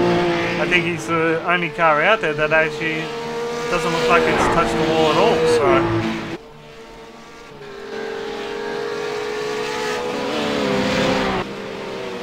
Yeah, I think that's because Michael kicked his butt if he scratched that paintwork. No, but all jokes aside, he's doing a fantastic job, and he's going to see himself racing on Monday night if he keeps this up. That's prize enough in itself, I'd say, and being able to get on the grid with 55 other drivers. I think it is, or 52, 50 other drivers, and participate in 61 laps around Bathurst. It's going to be an incredible night of racing. And of course, we do have the top 10 shootout up first, which is something we haven't really talked about tonight. It's going to be very, very challenging for these guys with a single out lap, and then to put in your hot lap on semi-cold tyres, putting heat in those tyres on your out lap. Michael Schreier looks like he might try and make a move here, not this corner, but the guys putting in a really fast hot lap on semi-cold tyres is going to be a big challenge for the boys. Yeah, no, that's right. And JD mentioned it earlier. You got to get heat into these tyres for the car to work. You'll see guys' lap times drop as the fuel burns off and the heat gets up in the tyres. So they only have that one out lap. I think we saw the top 10 shootout last ROC, and some guys approached it quite differently. But I think you'll see tomorrow night guys really working the tyres on their outlap, trying to get as much heat as they can into them. Mike Australia has down the back of Paul Rudd. There you go, Paul Rudd, knowing his competition Playing is too smart. good. Lets Michael go and continues to survive on and finds himself in 6th place now. Going back to that top 10, I was in the garage for my team the last RAC when that was on. I had lead Dane Scott Uren in the top 10 shootout, and the nerves and the tension inside the garage was huge.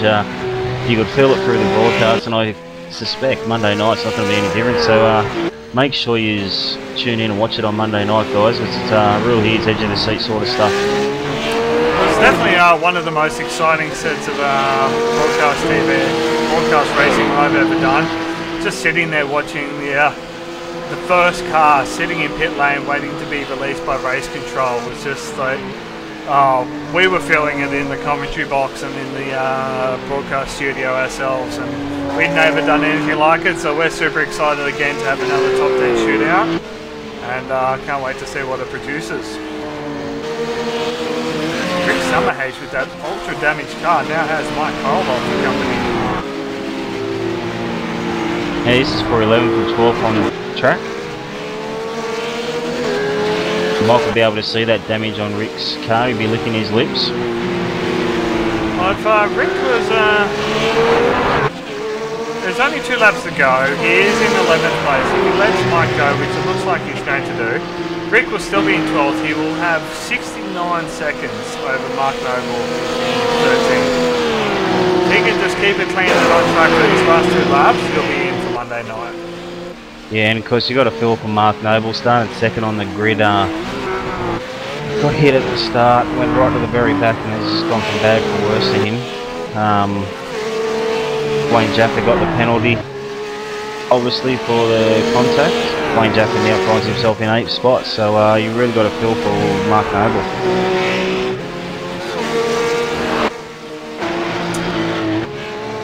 Yeah, Wayne Jaffa in 8th place. He, again, lots of damage to the front of the car. It's almost a spot the game of which is the clean straight car at the moment, so it's just what Bathurst brings out, and it's so easy to get the real fast time. You want to flirt with those walls, but if you flirt too much, they'll bite and damage your car. So there's quite a few guys not game to pit.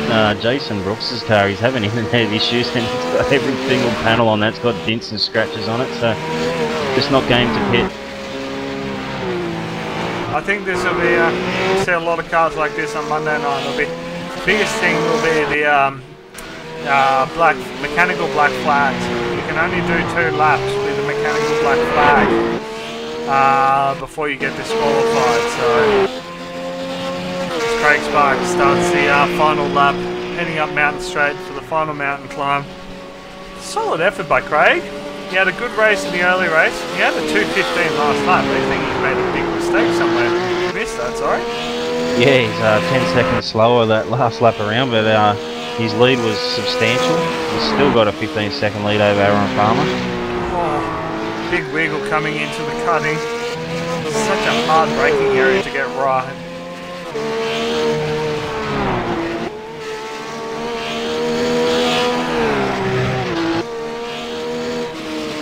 There's been plenty of guys impressed in this race to make sure they get into Monday night's race. Obviously Craig Spark, he's moved up to 3 spots. Aaron Farmer 11 spots. Michael Schrader 11 spots. Simon, I don't know, I've got Simon Black up 12, but obviously he's not racing, he's in admin. A little glitch in the telemetry I've got there. Yeah, I've got the same thing on my thing too, so Simon Black, I think he's out there hacking it again or something. Anyway, Craig Sparky comes down Conrod Straight for the final time. Solid effort, 3 corners to go. He had unfortunate B race he was in, sorry, I'm just trying to remember. And didn't quite make the cut, but he's come in, he's done all the work. After 40 laps tonight, he'll find himself ready for 61 laps on Monday night. plus qualifying and potential top 10 shootout. These boys have logged some laps around this place by now, I'd say. Anyway, yeah, you can never do enough laps of Bathurst, and Craig Spark crosses the line and gives a little wiggle down pit straight.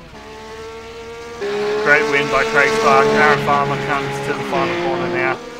Lots of damage to that car, but still, it tells a tale in itself. Up 11 spots. He's well-deserved second place. Good drive by Aaron Farmer. Crosses the line. I've got Michael Stray, huge name. He's coming out of the Forest Elbow and he's smoking. He's going to be lucky to get this back to the finish line. He's currently in, I'm not sure what position he's in now, in 9th spot, 8th spot. He does have 28 seconds back to Nathan Groudon, but then the positions behind that are not too far behind, so he's going to have to push on, although Rick Summerhays is only just coming up the mountain now, so he might be able to scrape through. Oh no, that's engine blown. He's going to be rolling. Can he make it? We have got guys heading the cut off. Come over the hump, heading into the kink. That is... Don't stop the car, Michael. Roll it, buddy. Roll it. I think he might miss out. No, he might. Nathan Brown and Mike Corliss get him past. Yeah. That's 10th and 11th. And Shane Stedoff, who was in 12th, he's got huge damage. That's the spot for Rick Summerhays. So these final spots are not yet determined. Although Mark Noble has technically finished the race, so from 13th back. That has all happened on the last lap. And by my calculations, Rick Summerhays, with a severely bent car, can still make it into Monday night's race. He will. I think he might actually get 10th place. He's currently in 11th, but Michael Schreier is rolling at about 2 kilometres an hour. There he goes. To see everything he's worked for tonight to just slip away like that is heartbreak. Yeah. This Rick Summerhays makes up the final spot for the Monday night race. And Shane Stidnoff is still trying to get down Conrad. I don't know how this is going to work, but Michael Schreier has come to a stop. He might be waiting for someone to come give him a push.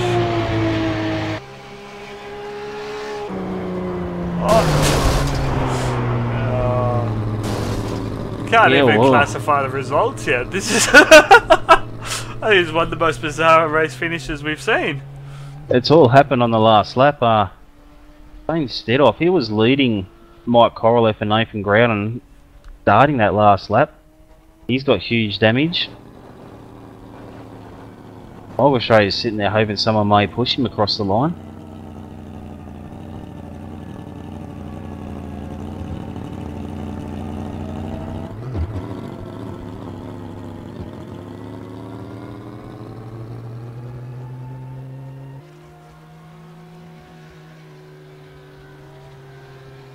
Well, Seb, that turned it on at the end there for us.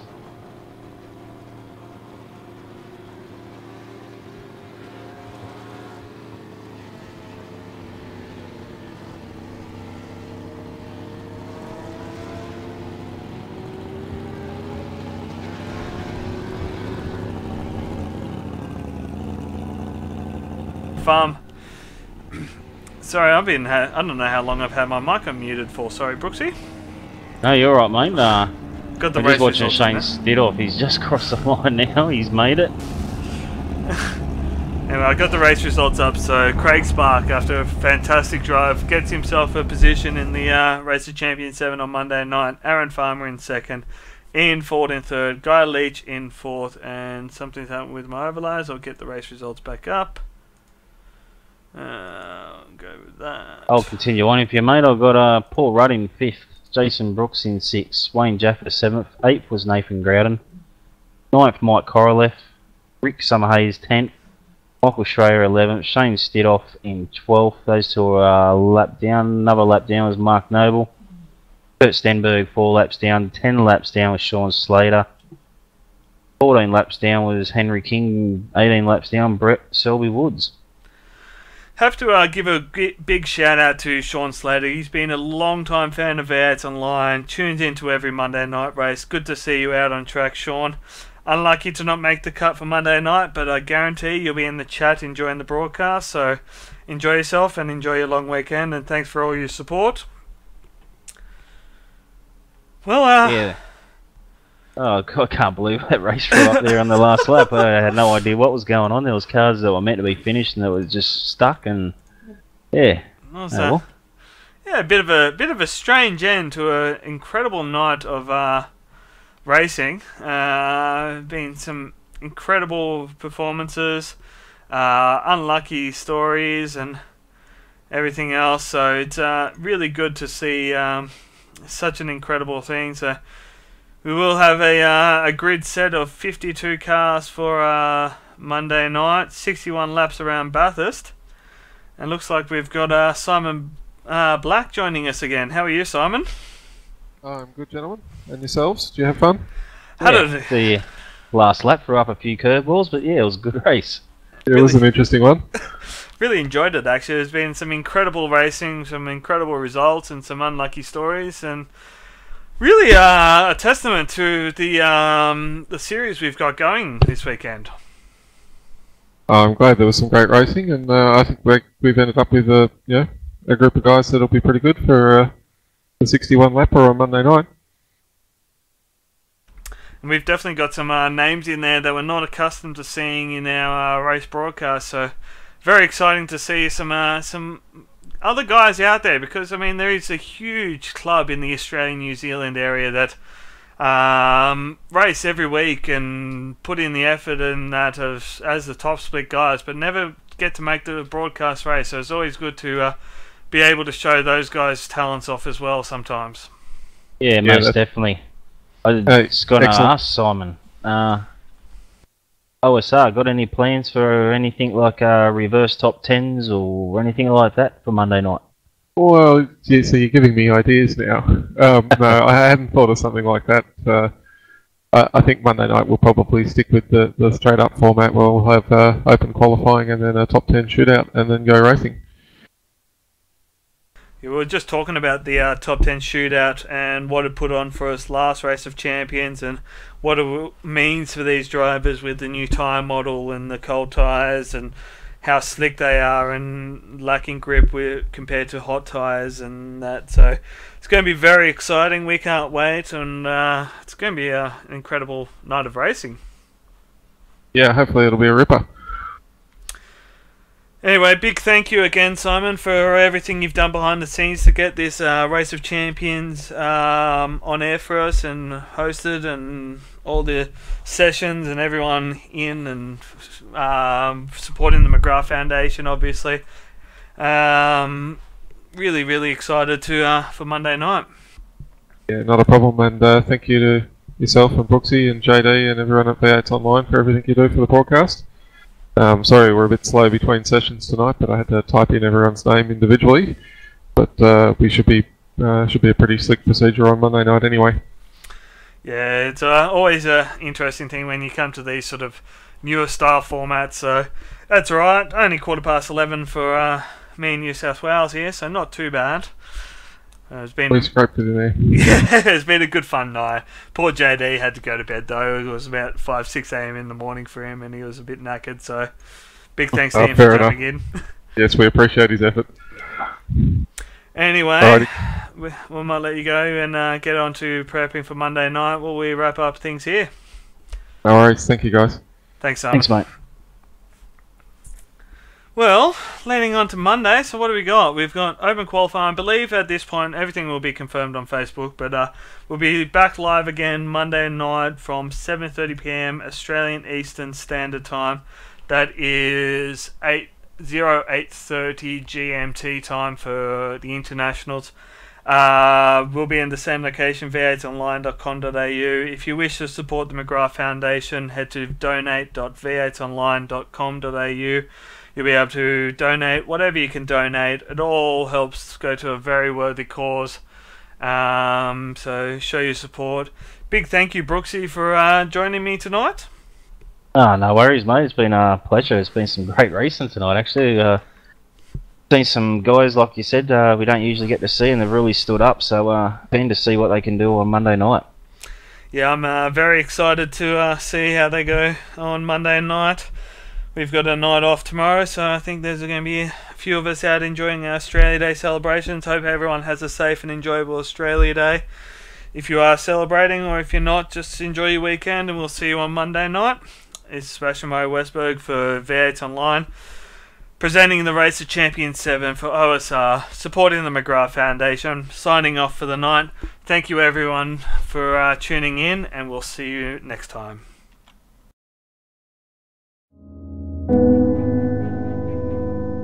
It's a place where heroes are born and legends are created. Many will come to conquer it, but only one will tame it. This one person will be our champion. Their time is now. The mountain is called.